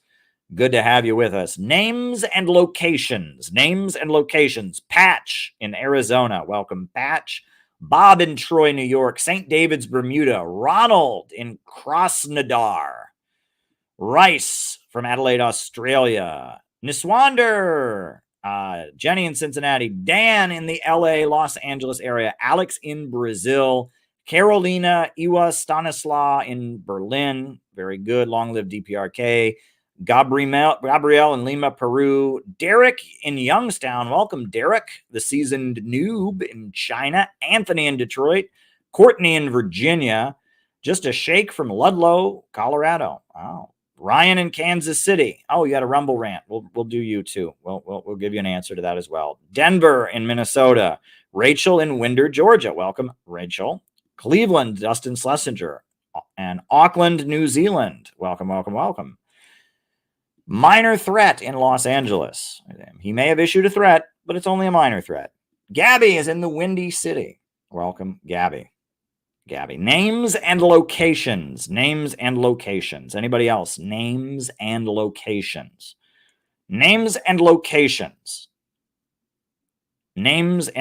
We got Rick Shaw in Texas. Now, you're not a rickshaw. You're Rick Shaw. Got to be clear on these things. MT. He's in Mount Texas. He's in I don't know. What is MT? I don't know. Hi from British Columbia. Good to have you, British Columbia. Names and locations, folks. Names and locations. Who is with us tonight? Names and locations. Anybody else? I thought I saw Phil High in the chat. Maybe he's not with us any longer. Maybe he fell asleep. It is late night. I'm on a night owl, as they say. I got up early today, went into the city, But, you know, I'm a night owl. David in Canberra, Australia. Welcome, David in Canberra. Colin in Greensboro. Welcome, Colin. Good to have you with us. Names and locations. MT is minor threat. Gotcha. All right. The night owl gang. All right. So I'm thinking what I will do is while I'm preparing to answer your questions, I'm going to refill my water. Oh, Matt John is in Albuquerque, New Mexico. I am going to put on the Hollywood 10, the short film they made. Let me see how long it is. It might be too long to put on, but it's 15 minutes. Maybe I won't put it on then. That is a little long. Okay.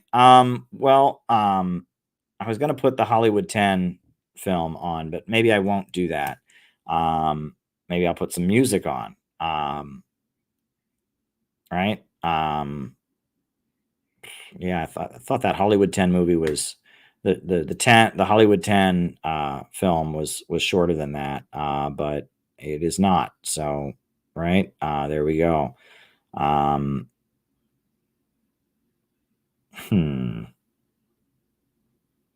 Is this a right? Okay. All right. Well, it looks like the Hollywood 10, it's 15 minutes. That's a little bit long to put on and step away. It is a little long. So rather than put the Hollywood 10 on,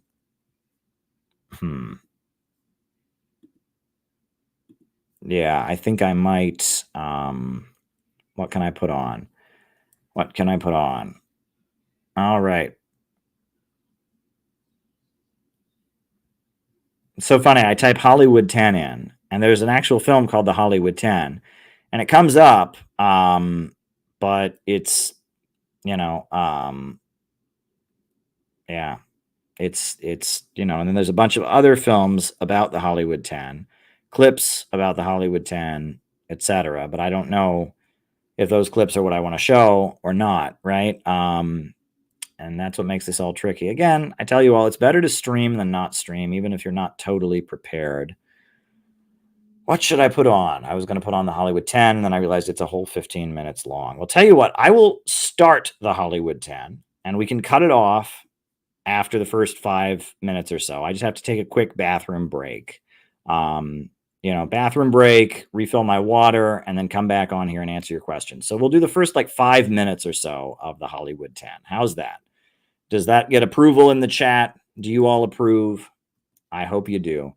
So we're going to put on the first 10 minutes, or the first 5 minutes really, of Hollywood 10 while I take a bathroom break and get some water. And then after that, I'll answer people's questions. So if you have more questions for me to answer when I come back, send them. By all means, send them. Because the night is young and I'm here to answer your questions. And let me add, right, that I do have to live in New York City at the moment for my job. I live in a very expensive apartment, and your super chats support me. They support my ability to have this extra bedroom, to do this, come on here and stream for you all as often as I do. So super chats are a way to support me also. So they are appreciated in that sense. There's some weird stuff going on in my life right now related to world events. I don't know exactly what's going to happen, but if something does happen, I will tell you. So right now I'm just taking things one day at a time, but super chats are always appreciated. So let's put on the Hollywood 10 while I take a break. The chairman was J. Parnell Thomas. They did not behave to Mr. Thomas's satisfaction, and they were declared to be in contempt of Congress. They were tried and declared guilty. They appealed their cases to the higher courts, and their appeal was denied. All 10 are now in federal prison, serving 1-year sentences. We should like you to meet them. Albert Maltz, 41 years old, born in Brooklyn. Novelist, playwright, writer of short stories and screenplays. His works are read in other countries. They've won prizes. The U.S. Army distributed this book to soldiers. His film, Destination Tokyo, was premiered by the Navy. The Marines praised him for Pride of the Marines. And the film industry honored his film on racial tolerance. His family will try to weigh these honors while he spends a year in federal prison. Lester Cole, born in New York City, 45 years old. He was a founding member of the Screenwriters Guild and served on its executive board as president and vice president. When he was summoned by the House Committee, he was a valued writer at this film studio, signed to a new contract to write and produce on that very day. Author of 40 screenplays, among them Romance of Rosie Ridge, Objective Burma, None Shall Escape. He is now in prison. Samuel Ornitz, 60 years of age, born in New York, novelist and screenwriter, lecturer and scholar.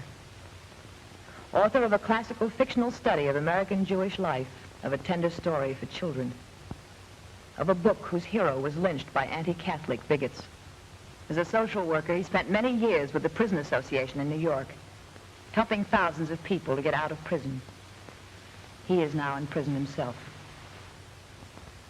Adrian Scott, screenwriter and motion picture producer, born in New Jersey, 39 years old. This film studio considered Scott's services invaluable. His films were successful and celebrated. Do you remember Crossfire? It was not to the taste of J. Parnell Thomas. Now Adrian Scott, too, is in a federal prison. Alva Bessie, born in New York, age 46. Newspaperman, novelist, critic, and screenwriter. In the year 1938, he made his way across the Pyrenees as a volunteer for democracy. On the witness stand in Washington, he said, "I not only supported the Spanish Republic, but it was my high privilege to serve in the ranks of its international brigades." He returned to the United States to write an account of that war, and in the Second World War served as second lieutenant in the Civil Air Patrol, Los Angeles Squadron 3. He wrote films as a contract writer for Warner Brothers Studios. He is now in prison. Edward Dmytryk, 41 years old, motion picture director. These films and many others were directed by Edward Dmytryk. As a reward for his distinguished contribution to world films, 1 year in prison. Ring Lardner Jr., born in Chicago, 34 years old. Two of his brothers died in separate chapters of the world struggle for democracy. One as a volunteer in the Loyalist forces in Spain, the other in Germany as an American war correspondent. Himself, author of a dozen screenplays, for one of which he received the highest award of the film industry. This film he wrote for a trade union to advance the idea of the equality of all races, of all nationalities. Ring Lardner Jr. is now a federal prisoner.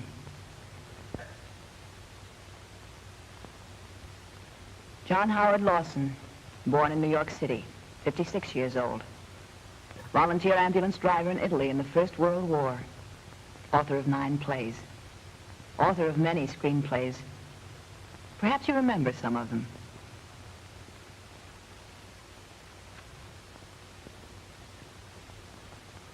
A teacher, scholar, historian.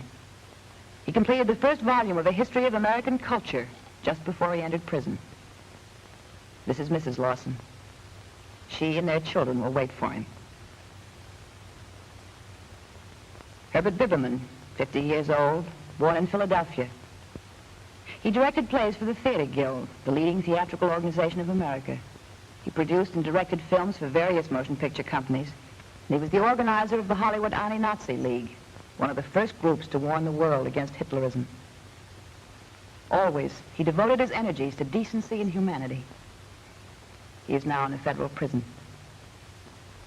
Dalton Trumbo, born in Colorado, 44 years old, writer of novels.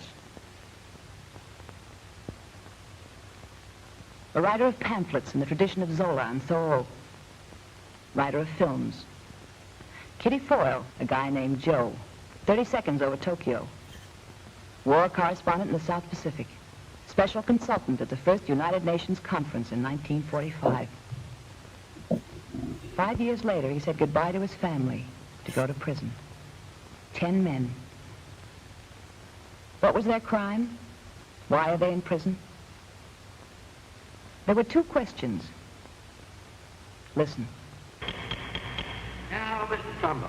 Are you a member of the Screenwriters Guild? Mr. Stribling, the right of American labor to inviolably... All right, so we'll resume that after I answer people's questions. So you have to see the rest of it. You have to stick around to see the rest of the movie because I will finish the Hollywood 10 short film after I answer your questions. So there was a question from last night from Ryan Clark that I didn't get to answer.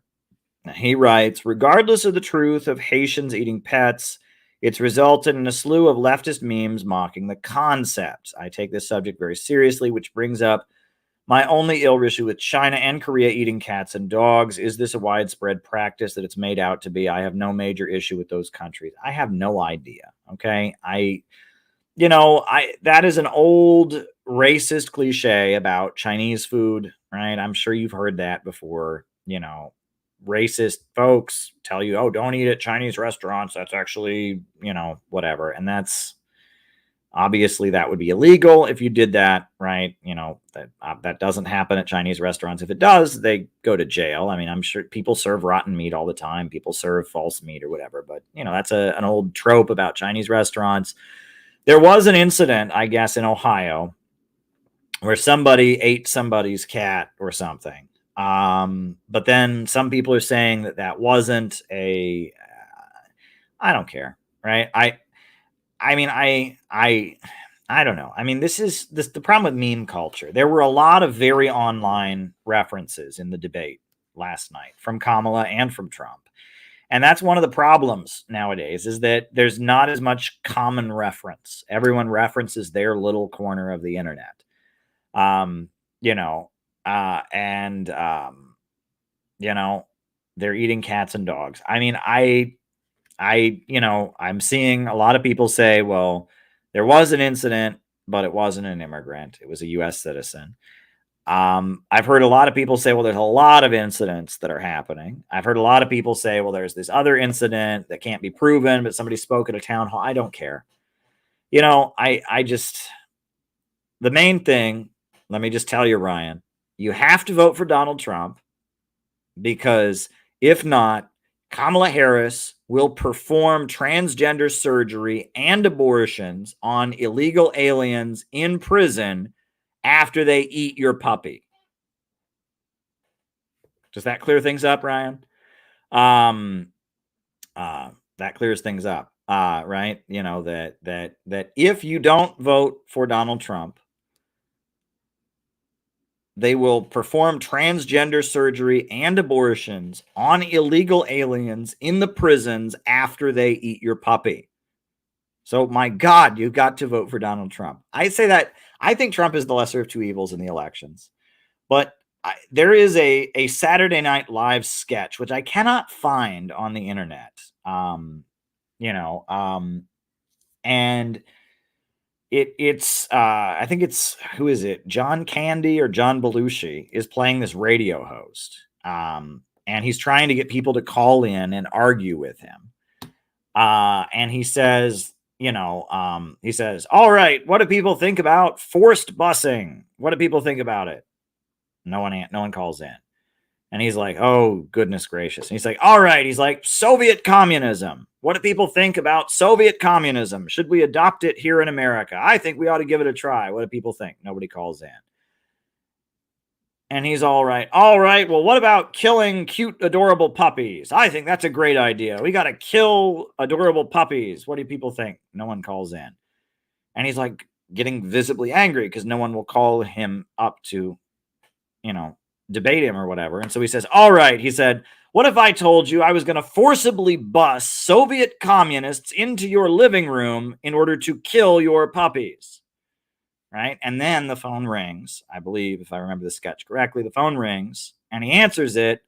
And the guy says, could you do that? That dog won't shut up. My wife, she gives that dog everything he wants and he won't shut up. Can you bring the Soviet communists into my living room to kill the puppy, please? And he's like, if I remember correctly, it's been a while. If I remember correctly, that's a classic SNL sketch. And so when Donald Trump started talking about illegal immigrants getting transgender surgery in prison, I was just like, I mean, it rang a bell. And then he's talking about killing pets in the same debate. And I'm like, this is a John Candy sketch, and it's funny. And I'm telling you this as somebody who thinks Kamala Harris, I mean, I'm certainly no fan of Kamala Harris. And I think Trump, I mean, he said a lot of amazing things in the debate too. But yeah, that was kind of comic relief. But this is Trump. I mean, Trump makes you laugh. That's kind of what he's famous for.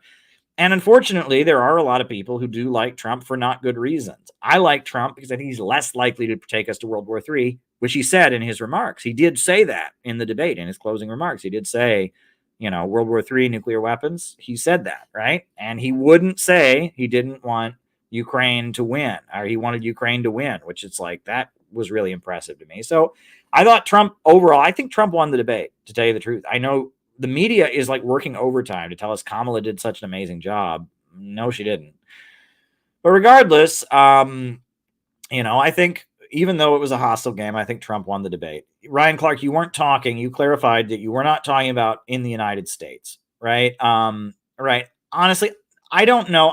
In other cultures, there's not a stigma. He said, I certainly didn't mean in the US. I just wanted to understand much of the facts and fiction. I really don't know. Look, here in the United States, when it comes to eating animals, this is one thing that vegans point out, which I'll give it to them.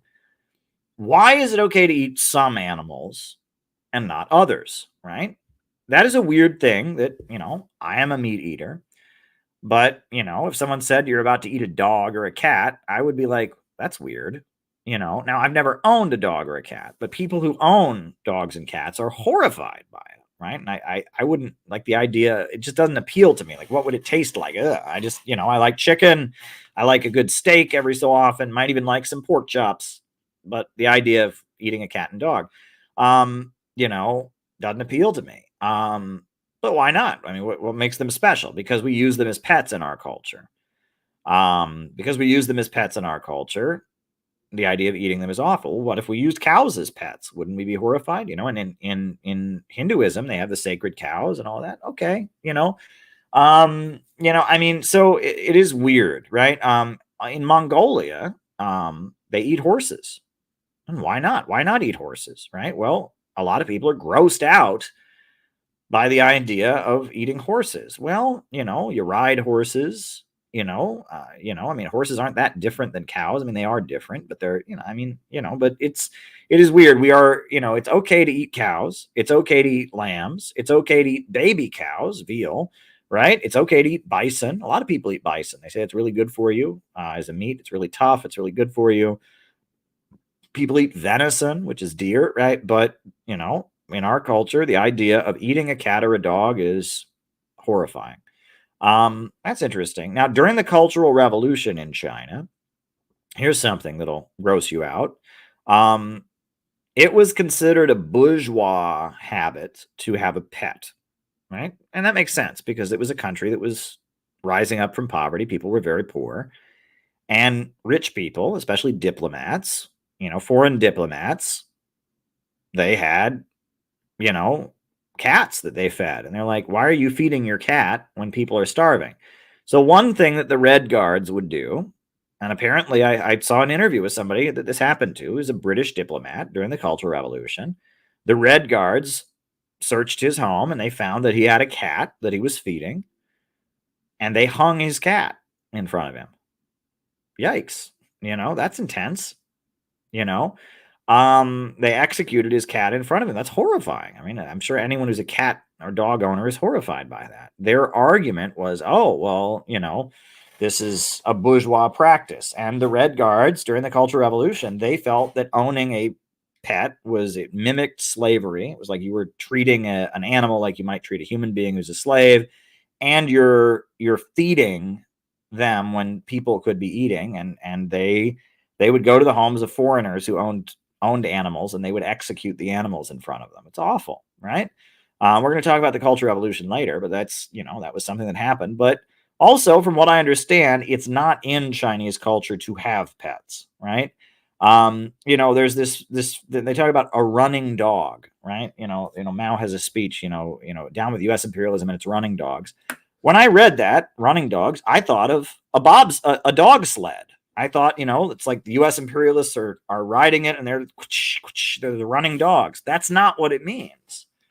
A running dog is a stray dog who follows after humans hoping to eat their crumbs. And in China, that is common. There's wild animals dogs that are just wild, and they chase after humans hoping to eat the food they might leave behind.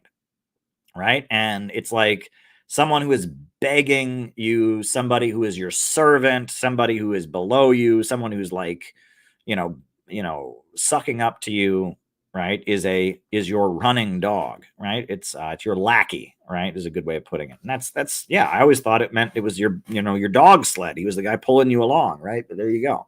Right? I didn't understand the connotation. Oh, it's like that in Mexico. You got running dogs in Mexico. There you go. There you go. One time there was a communist guy. I saw him at a store, and he had his two very, very large dogs. And I said, "What are these?" And he said, "These are my running dogs of U.S. imperialism." I said, "All right, very good." All right. So now we've talked about eating cats and dogs. It was almost mandatory. But now I'm sure Rachel is very happy that we're going to get to her super chat, and we're going to stop talking about murdering pets. So she said, how would you explain workers own the means of production to modern workers? Seems more difficult to translate when we don't produce stuff like we used to. And she elaborated about, means we don't have factories and stuff like that. Well, I often don't use the phrase means of production because it's kind of a crude phrase. Right? Means of production literally means factory. Right? That's what it means. And nowadays, there is very, very, very little human labor that is involved in production, right? I mean, there is some, right? There are factories that make military hardware all across the United States. There's factories that make medical supplies all across the United States. But more and more human labor has been automated. And nowadays, right? A lot of the human labor that goes on is not in you're not making the thing, you're serving the thing. You're the Amazon warehouse worker packaging it or delivering it. You're the McDonald's, and many people pointed out McDonald's is an assembly line. It is a factory. It's a food assembly line, basically. It's assembly line work. It's just, you're assembling food and serving it to people, right? I have more often used the phrase centers of economic power. In the Soviet Union, they talked about the commanding heights of the economy, right? The commanding economic heights, and means of production. Means of production. What it literally means is the entities that create things. And that, you don't necessarily have to have workers in those things, right? I mean, somebody still owns them, even if there's no employees, but they can't extract value without there being employees. And that's the whole point. Only human labor can create wealth, right? If the capitalist is making the products all by himself, or he just has a robot who makes the product, he can't extract any surplus value from the labor of anybody. Profit comes from human labor, and that's the tendency of the falling rate of profit. And that's the big point that I make in Where is America Going? And that's why we're headed toward an economic crisis. And, so if you don't have workers involved in production, the amount of profit the capitalist makes in production goes down, right? He can make more products quicker, but the rate of profit on each product is going to greatly decrease. Means of production are centers of economic power. How is it different from money? Well, money is just currency. But means of production is the vehicles through which wealth is created. It is the stores, it is the oil wells, it is the banks, the financial institutions, it is the airlines, it is the mines, it is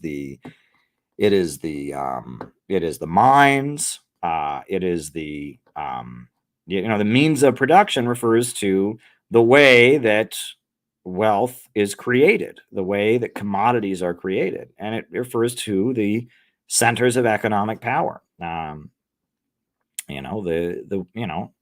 If that oil is just in the ground, it doesn't do as much value. You have to have means of production, oil wells, oil refineries, and all of that to turn it into gasoline for your car. I'm trying to think of other examples, right? But there are many examples. But I cannot make this point about, and the main thing is, we want the centers of economic power, the big banks, the major centers. We want the whole economy to be organized around serving public good, not the profits of a wealthy few. We want society to control the economy in order to force the economy to work overall in the interest of the whole country, rather than just whatever is profitable for those who happen to own it. That's the way I explain these things. There's a whole thing now also, right? You have, this whole thing that has developed around the worker cooperative thing. Oh, if the workers become co-owners of the enterprise, then that's somehow not capitalism anymore. And yes, it is, because it's still a profit-driven enterprise. It's still going to compete with other profit-driven enterprises. You're still going to want to reduce human labor power, because the less people that are involved, the more of a share you get. So you get all of that. So I am going to put on the socialist math video, because this is such a central point. I was talking to Peter Coffin yesterday. This is such a central point of the CPI's understanding. This used to just be standard common Marxism. The value crisis, or the problem of overproduction, and the tendency of the falling rate of profit. This is something that is, you read it in any old Marxist book, it's standard. It's in the Communist Manifesto. It's everywhere. The people being homeless because there are too many houses, people being hungry because there is too much food, poverty created by abundance. This is just the standard. It predates Marx. The utopian socialists said it before Marx even, but no one talks about it now. And then the fact that technology leads to an economic crisis. This is something that CPI has, that I got from Nelson Peary, I got from Fred Goldstein, I got from Sam Marcy, I got from William Z. Foster. And it is such an important part of how we understand things. And it is really, especially in the age of artificial intelligence, it is so important to understanding what's happening in our world and why nothing seems to make sense anymore. I have to show you the socialist math clip, because we have to, this is so essential to our understanding. And it's not basic, it's not simple, but it's not that hard to understand either. And I would like every member of our organization to eventually be able to explain the tendency of the falling rate of profit and the value crisis, the problem of overproduction. So here we go. Explain what needs to be explained, what used to be considered Marxism 101, about why it is that our Western capitalist economy is crashing and burning. And in order to do that, I'm going to have to do some math. And I hate math. Do you know why I hate math? Because I grew up in America. I went to public school in the United States of America, so I am going to, at risk of embarrassing myself, because math was never my best subject, I am going to do some mathematics here on the board for you to explain the problem. I very much enjoyed Caleb's speech. So if you are creating a product, right? If you're a factory owner, you're making a product, you are going to need the material through which that product is made, the manufacturing materials. So that'll be A. The simple equation you put forward to explain the crisis of overproduction and the falling rate of profit. And you're probably going to need to transport the product to where it's sold. That's B. It broke down where your money goes. You're also going to have to pay your labor costs. Labor costs are represented by C. Explanations of those concepts that people are able to understand. Then when consumers purchase the product, they're going to pay a final price. And that final price is D. However, there's a problem with that. I like the fact that he framed it that way to make it very clear. Which is that the capitalist can't change how much A costs. He can't change how much B costs. So the profit of the capitalist can only be extracted from the value put into it by the worker. And this is the basis of Marxism, the understanding of surplus value. I've never seen it explained so simply anywhere. I've never been able to explain it that simply. So C, the labor value, is divided. You have C1, which is what the worker actually gets paid. And then you have C2, which is the profit that the capitalist makes. And it all adds up to D, which is the final cost of the product. Now, the way people in the United States who talk about Marxism generally talk about this is they say, well, this is unfair. They say the worker is not getting paid the full value of his labor. But they're missing one of the most important points, which is not just that it's unfair and then people argue, well, what about the employer? He put up the money, doesn't he deserve to be? That's all a distraction. Because the important thing to understand is this. C1 is always going to be less than D. the wages paid out to the worker are never enough to buy back the product that he produces. There is always more products created than there are wages paid out to the worker. And this is the built-in problem of capitalism, the problem of overproduction. And it is always there in the capitalist economy. It never goes away. And they have invented all kinds of crazy mechanisms to try and deal with the problem of overproduction. Part of the reason that the US government has purchased billions and billions of dollars worth of cheese only to bury it in a cave in Springfield, Missouri, is to deal with this problem. It is an ongoing present problem, and it's a problem acknowledged by most capitalist economists. John Maynard Keynes said the problem was underconsumption rather than overproduction, but he was pointing to the same problem. The military-industrial complex in the United States is an effort to deal with this problem, to keep spending going. There's all kinds of mechanisms that they've invented to try and resolve this problem, but it gets worse. What is the capitalist always trying to do? He wants to maximize the amount of profit he makes. And one of the main ways they do that is with what's called labor-saving technology. Get rid of workers and replace workers with machines. As they eliminate workers from the process of production, as there's fewer and fewer workers involved, as machines take the place of workers, the role of C in production decreases. There's a little bit of a problem with that. As C goes down, C2 also goes down, right?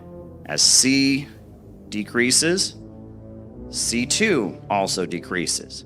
And as the role of the worker in production is reduced, the rate of profit that the capitalist makes goes down.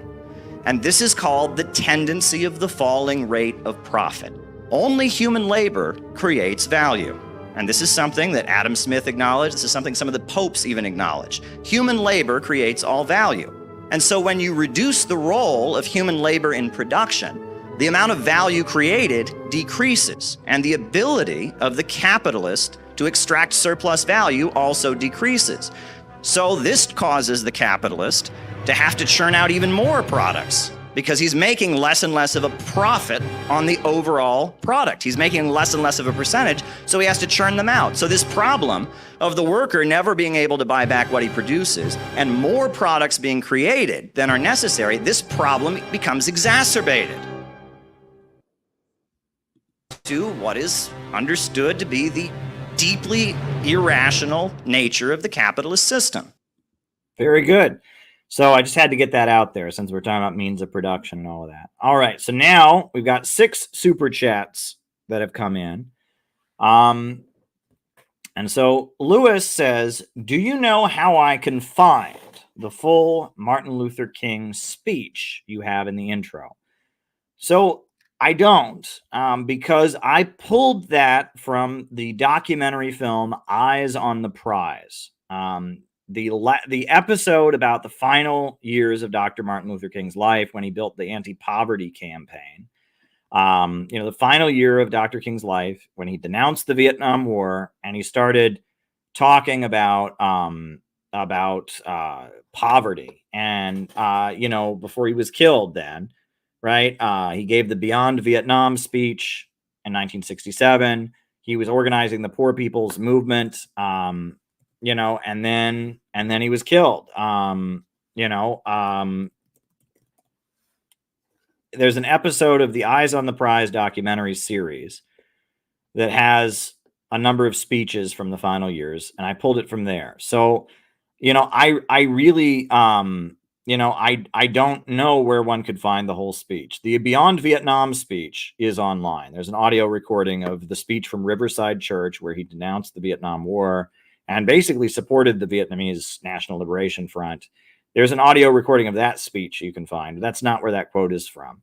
I compiled as many of these kinds of statements that I could into this short video compilation that I made called Martin Luther King Jr. is a Socialist, which you can find on MLK was a Socialist.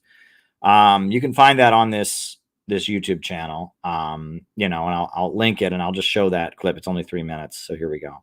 We read one day, we hold these truths to be self-evident, that all men are created equal, that they are endowed by their Creator with certain inalienable rights, that among these are life, liberty, and the pursuit of happiness. But if a man doesn't have a job or an income, he has neither life nor liberty and the possibility for the pursuit of happiness. He merely exists.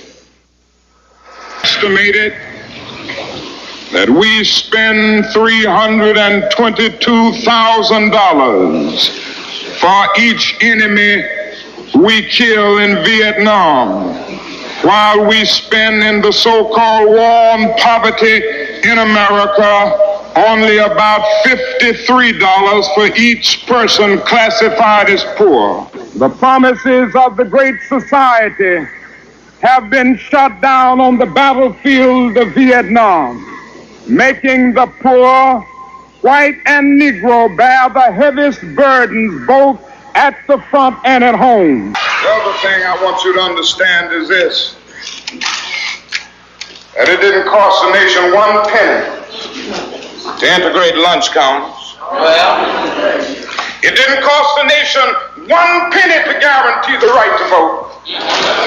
But now we are dealing with issues that cannot be solved without the nation spending billions of dollars and undergoing a radical redistribution of economic power. Yeah.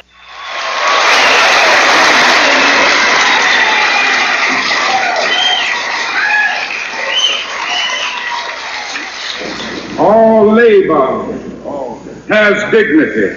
Yes. But you are doing another thing. You are reminding not only Memphis, but you are reminding the nation that it is a crime for people to live in this rich nation and receive starvation wages. America's opportunity to help bridge the gulf between the haves and the have-nots. And the question is whether America will do it. There's nothing new about poverty. What is new is that we now have the techniques and the resources to get rid of poverty. And the real question is whether we have the will. Yeah. So that's all from the episode of Eyes on the Prize about the final year of Dr. Martin Luther King's life. All righty. Next, how do you characterize the Cultural Revolution in China? Bad. Disaster. To be fair, though, it has 2 stages, right? And a lot of people, they paint the Cultural Revolution as all one. And that's, and people that support it and people that oppose it. There were actually 2 stages to the Cultural Revolution in China. And actually there's kind of an obscure book, which I think I have a copy of. Yes. This book, this is kind of an obscure book. The Rise and Fall of Lin Biao, by Jan van Ginken, who's like from Sweden or the Netherlands or something. It's published in 1977, but it talks about the 2 stages of the Cultural Revolution, right? And this book, The Rise and Fall of Lin Biao, is very important. And I think this book, The Rise and Fall of Lin Biao, was largely the inspiration for Sam Marcy and his book, The Suppression of the Left in China. But there's interviews with the Black Panthers where they basically said the same thing, that the Cultural Revolution had 2 stages. So what happened was the Soviet Union and China had their falling out. And China, Mao had been an anti-colonial revolutionary, and Stalin had given him guns and weapons to have his revolution. And then, on the Korean Peninsula, there'd been the Korean War. And the reason that North Korea still exists is because China sent its military in to rescue North Korea.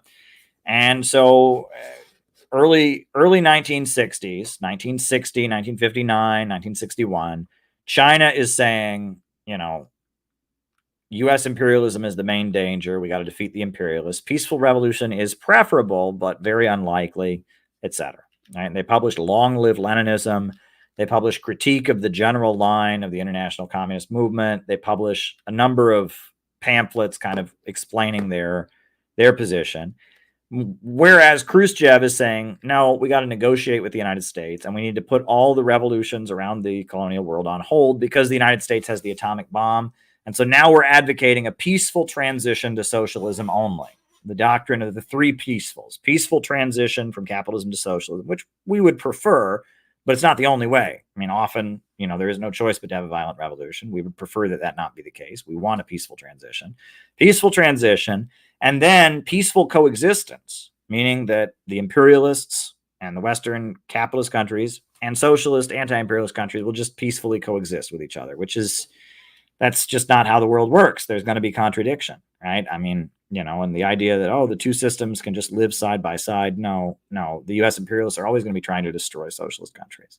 So peaceful coexistence. And then the final one is peaceful competition. And that was the idea that the way capitalism will defeat socialism is the Soviet Union would just prove that their economic system was so much better. And they would just produce so many material goods and all of that the Western countries would just be, they would just be, they would just be impressed at how good the Soviet Union produced goods, and then they would become communists too. And Mao is looking at this and he's like, this is not true. The imperialists are always going to fight against us. Countries have to sometimes have violent revolutions, and no, we can't just, we're not just going to wow them with how many material goods we produce. So China has its falling out with the Soviet Union. The Soviet Union cuts off aid to China. So China has been promised all kinds of aid to build up and develop their country, and they don't get it, right? Buildings are left half built, etc. So at that point, China says we're going to become ultra communist, right? We're going to show that the Soviets are the phonies by being really communist. And they made a very, very ambitious plan called the Great Leap Forward. And the mechanism for people reporting what they were actually producing, people were exaggerating how much they were growing, how much they were producing. And they tried to very quickly and very rapidly industrialize China, and it wasn't successful. And there was an economic disaster called the Great Leap Forward. So after that, Mao was kind of, people were wondering if Mao was a good leader or not, because he, the Great Leap Forward, they had a lot of great achievements in the first decade, from the 1950s, but in the early 60s, right after the Soviet Union cut them off, they tried to really rapidly industrialize, and it didn't go so well, right? And the Great Leap Forward was an attempt to build a modern food system, and a lot of things went wrong, and it was a disaster. So at that point, now, to be fair, there were famines all the time before the communists came to power, and they eventually did build a modern food system and wipe out, the problem. But that Great Leap Forward was a very, very bad moment. And the standard narrative is, that proves communism doesn't work. No, the communists, there were famines plenty before the communists showed up. Great Leap Forward was a disaster, but eventually the communists cured the famine. So it's not a logical argument, but regardless, Great Leap Forward was awful. So after the Great Leap Forward, there's starting to be little conspiracies against Mao in the Chinese Communist Party.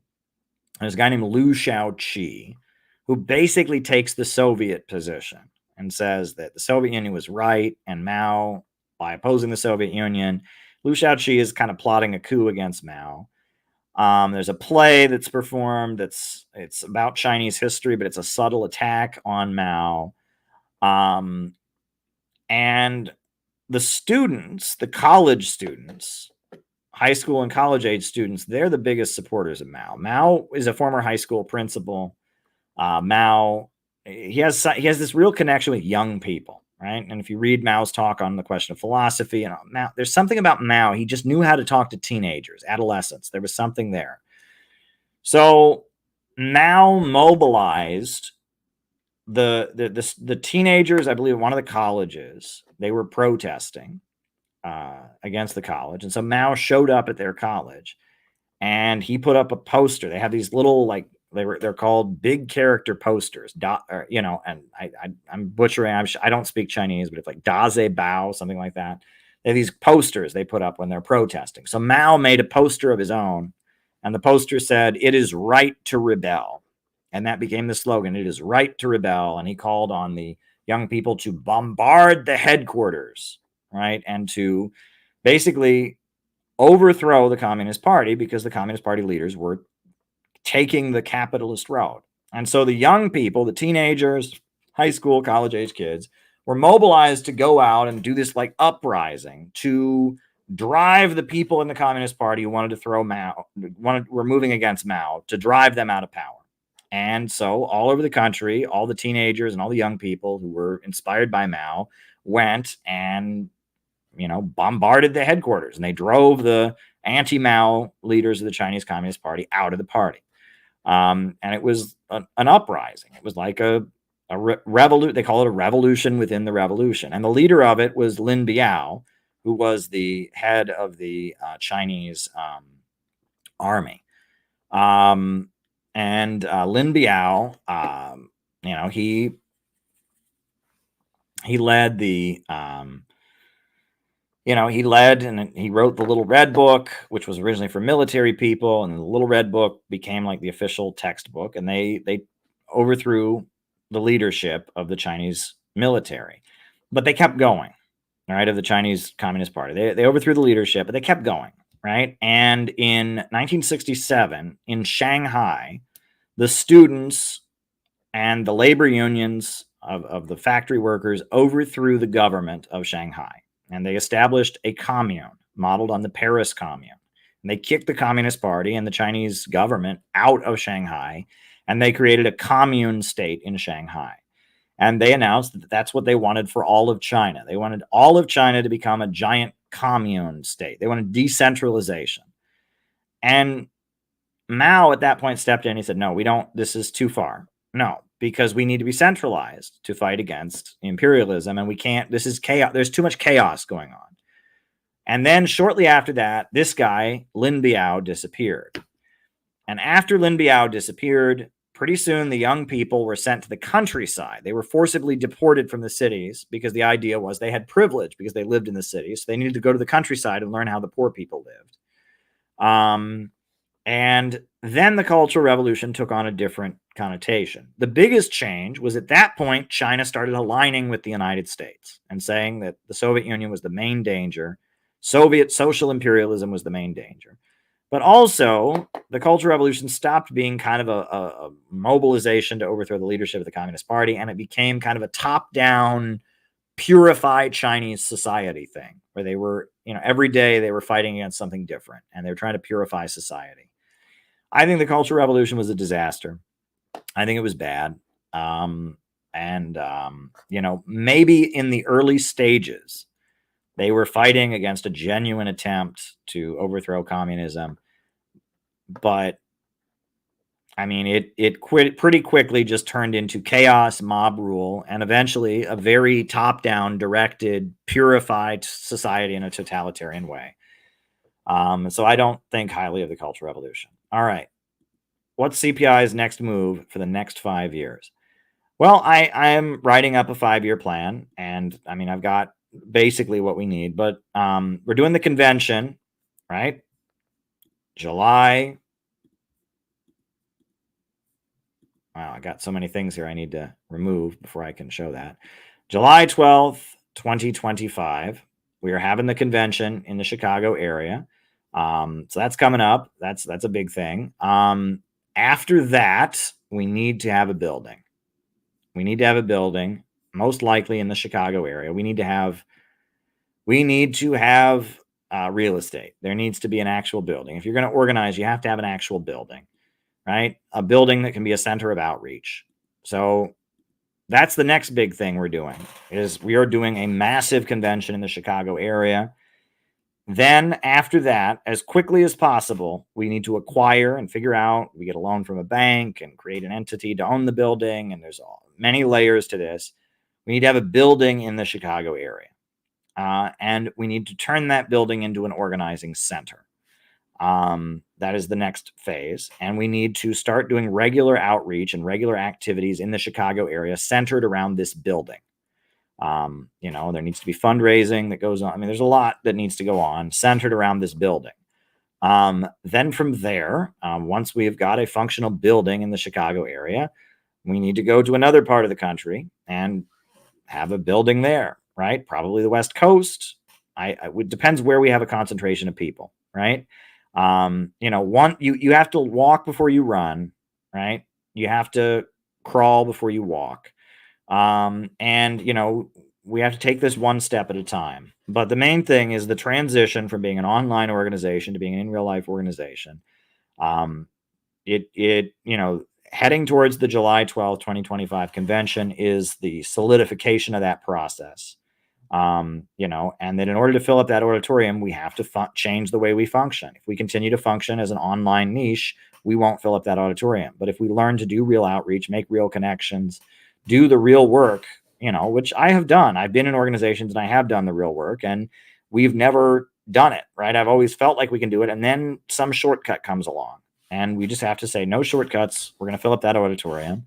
And then from there, we're going to have buildings. And then from there, we're going to have outreach teams. And those buildings are going to be like beehives with people buzzing around them and outreach teams coming from them. And in multiple cities, we'll have multiple buildings. And those buildings will become centers of outreach and centers of fundraising and centers of activities. And yes, that is how I see CPI functioning in the next 5 years. But the first step is to have a very, very big event in the Chicago area. And shortly after that, to establish a building, an office in the Chicago area. That's the next step. And after that, we soon have buildings and centers in other areas, and we're getting the work done. One thing is that I would like every member of CPI to have a project of their own, right? Something that they are doing, that they are in charge of, right? Not me telling them what to do. And it's not something where they have to listen to me and do what I say, but something that they are doing that is a creative project, that is an outreach project. I would like every member of CPI to have their own project, right? I think that ultimately, I mean, we're going to have different levels of membership. There's a lot of people in CPI who just want to pay dues. That's fine, right? But in terms of, we're going to have different levels of membership. And to be like an active member of CPI, you need to have a project. You need to have something that you do that brings new people into the group, that raises money for the group, that does outreach for the group. You need to have your own thing, right? And that's important. It's important on a couple levels. First of all, it's important because you have the right to that, right? I don't want to recruit an audience. That's not what I'm doing, right? I mean, there's a lot of people watching me now, and I love my audience, but I don't want to recruit an audience. I want to recruit a group of activists. And if you're an activist, you should have your own responsibility. And we're the Center for Political Innovation, and I want you to innovate. I want you to think of what your project is going to be.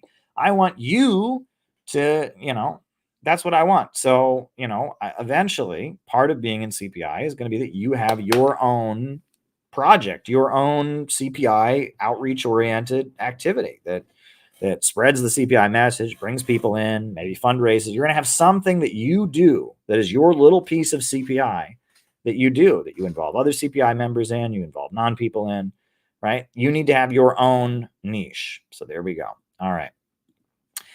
80s and 90s extreme metal was a response to the satanic panic. That's why the imagery and lyrical images back then were so satanic and anti-Christian. Well, yeah, it was, what the Rolling Stones did with Sympathy for the Devil was not that. They were just trying to, they were being artistic and talking about rebellion, etc. But what the by the 80s and 90s, there was so much playing the records backwards to hear the hidden messages and all of that. It got to the point that they were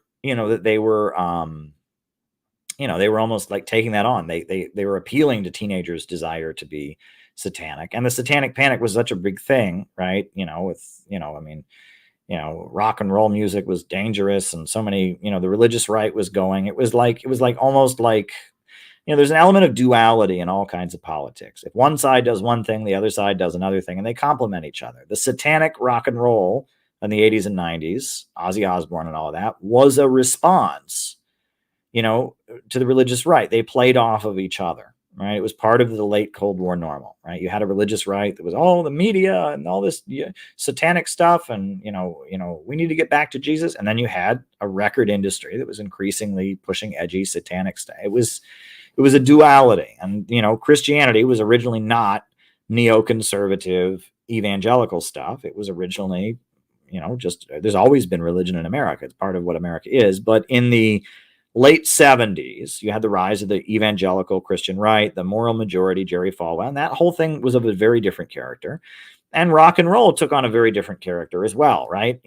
Obviously the Beatles, they got accused of being anti-Christian. The Rolling Stones did Sympathy for the Devil, but what Ozzy Osbourne was doing, Slayer, that kind of, they were going out of their way to court that kind of outrage because they were playing an image. And that this is something we see in politics all the time, is that there's a duality where people play off of each other. And so, yeah, the metal 80s and 90s metal was playing off of the Christian right. The Christian right was playing off of them. They helped each other in a way. Talk about 9/11 truth. Well, look, I always tell people, I'll just say this quickly. It is 9/11. Well, it was 9/11 18 minutes ago. It's now 9/12 today, but in New York City at least. But I will say that I don't accept the official story of 9/11. I don't. I think there's too many holes in it, too many coincidences, too many things that it's like, wait, what happened? And where was the NORAD? And you're telling me, they shoot down one plane that goes off course, and they got 4 planes off course in the same day, and nothing happened. And there's a lot of things. And why did it take so long with the video of the Pentagon? And there's a lot of questions there. But I don't know what actually happened. Okay. I see what this person just said. I don't know that. How do you know that? How do you know that? You don't know that. You can point to some weird coincidences, but you don't know that. Right? We don't know what actually happened. We do know that the official version of events that we've been told has a lot of logical leaps and things that don't quite add up about it. And that's really all I can say. Right? It looks like, they say que bono, who benefited? Israel benefited. The U.S. military-industrial complex benefited. George W. Bush and the Republicans, the neocons, and benefited. Project for a New American Century, all of that. But all I can say is we don't know. And that there are a lot of, there's people talk about the building that they all lived in. There's a lot of little aspects of the 9/11 story that people go, what was going on there? There was the dancing Israelis, right? Remember, look that up, right? The Israelis that were dancing and celebrating as the Twin Towers went down, and they were movers. They were all arrested because people are like, this is suspicious. And then they all just got deported back to Israel. Well, what was going on there? We don't know. Maybe they thought it was a controlled demolition. Maybe they were really happy it was somebody's birthday and they didn't. Who knows? There's a lot of things we don't know about 9/11. All right. There's just a lot of things that the official version of events that, with box cutters, a couple guys hijacked a plane. If that's all that happened there's some really big problems that don't make sense. Right. Right. Now, you don't know that. You don't know that, Megan. You can say, wait a second, where's the plane in the rubble? Why is the hole not big? But you don't know that. You weren't there. Right. And again, I urge people, don't say things you don't know. Just point out the holes in what you see that we're being told. And that's stick to that with 9/11, right? Because, with all of this, you want to struggle to maintain your sanity. Right? You don't want to make cognitive distortions. Right? Well, this means this, and this means, true thing, giant leap. And I read a lot of conspiracy literature and all of that. And it'll be true thing, gigantic leap. True thing. And you got to catch the gigantic leap. And I see that on all kinds of conspiracy literature. Look, this whole Jews planned the Bolshevik Revolution. The Bolshevik Revolution was all a big Wall Street conspiracy. It's true thing. There was a guy named Jacob Schiff. That's true. True thing. Trotsky did live in New York City at the time of the Russian Revolution. True thing. There are a lot of communists that are Jewish. True. Gigantic leap Jacob Schiff paid for the Bolshevik Revolution. No, he didn't. Jacob Schiff was a Zionist, and he was against Marxism, and he paid for the Russian Freedom Group, which had nothing to do with the Bolsheviks. Trotsky didn't even join the Bolsheviks until July of 1917. At the time he was living in New York City, he was a Menshevik. He was against the Bolsheviks. He had his own following. Like none of this, that's all not true, you know? But it's just, you know, it's like true thing, gigantic leap that often contradicts basic reality, you know, and a couple true things on the side of it, and then people just go along with it. And you have to catch the gigantic leap, right? Whenever you read any conspiracy, anything, I urge you to keep your eye out for the gigantic leap, because the true things are often very interesting, and you can learn a lot from the true things. And folks that are conspiracy folks, they point to true things that no one ever talks about. And that's why their work is valuable. And that's why fucking normies, and here I am talking about normies, but I should say normies, I should say liberals. Liberals are so bad at debunking them, because liberals will say that's not true, and they'll just dismiss the whole thing. And they said about 10 true things, right? And I've seen this, and I got an email from the Southern Poverty Law Center, and it was like the top 10 right-wing lies. And one of them was FEMA camps. And it said, you know, the right wing says that there's FEMA camps that dissidents are going to be rounded up and put in. That's crazy. There's no such thing. Yeah, there is. It's called the McCarran Internal Security Act of 1951. There was indeed a law passed in 1951 to put Americans in concentration camps if there was a national emergency. And who was it to put in the concentration camps? Communists. And the whole law was passed, and it enabled the Department of Justice to list 2 million subversives, 2 million communists to be put in concentration camps. And if you want to debunk Alex Jones, go and show him, yes, the law, the FEMA camp law, it's about communists. And you think Barack Obama is a communist, and you think communism is part of the grand conspiracy. This whole law is about communists, right? That's the debunking. But if you just sit there and go, that's not true, and all they have to do is dig up the law and go, yes, it is true. And I've seen this over and over and over with liberals. Conspiracy people say true thing. And it's true thing that liberals don't want to acknowledge, that it's a conversation about U.S. history they don't want to have. True thing. The FBI targeted Martin Luther King. True. The FBI murdered Fred Hampton. True. The U.S. government lied to get us into Vietnam with a false flag, Gulf of Tonkin. True. And they say true thing. And then there's a giant leap. And the liberals look at it and they say, that's just crazy. You're crazy. And it's just this total, like, you're a nonconformist. That's all they're saying. You're not thinking what we're supposed to think. You're not going to get a sticker on your paper. Everybody know, if you talk that way, you're not going to get an apple. The teacher's not going to reward you. And that's all they're saying. They don't have an argument to debunk it, right? And you said true thing. And then the liberal goes, that's against the rules. You're not allowed to think that. And I'm going to get an A+ because I don't think it. And it's just the liberals just, you know, they're just conformists. And their debunking is to go, you're a crazy person. And that's their response to you saying actually true things and holding up truth. And then, you know, they don't debunk anything you said. Their argument is just be a conformist, or you're weird, or you'll be punished by society. That's all their argument is. Just, you know, obey and follow the rules, or else you'll be punished by society. And you must be one of the people who's going to be punished by society. That's their whole argument. That's all they've got. And so then the conspiracy narratives, which are often very wrong, they often contain a gigantic leap. They never get challenged, right?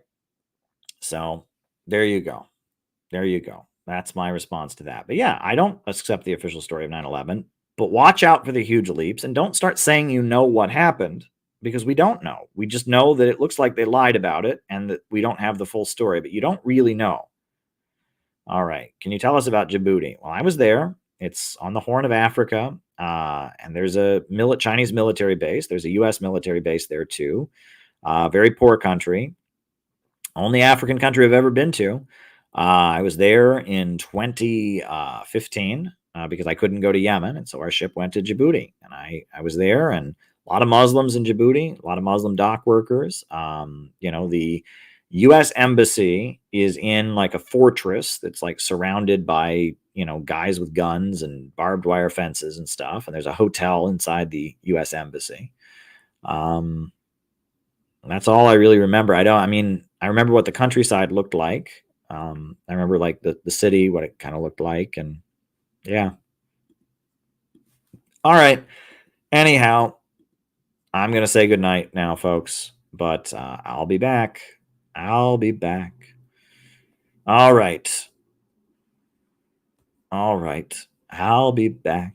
Soon you'll see. You'll remember you belong to me. Am I singing Hamilton to you all? Is that what I'm doing here before I end my stream? I'm singing Hamilton. Well, there you go. Good night, everybody. New upsurge in the struggle against U.S. imperialism is now emerging throughout the world. Ever since World War II, U.S. imperialism and its followers have been continuously launching wars of aggression. But the people of various countries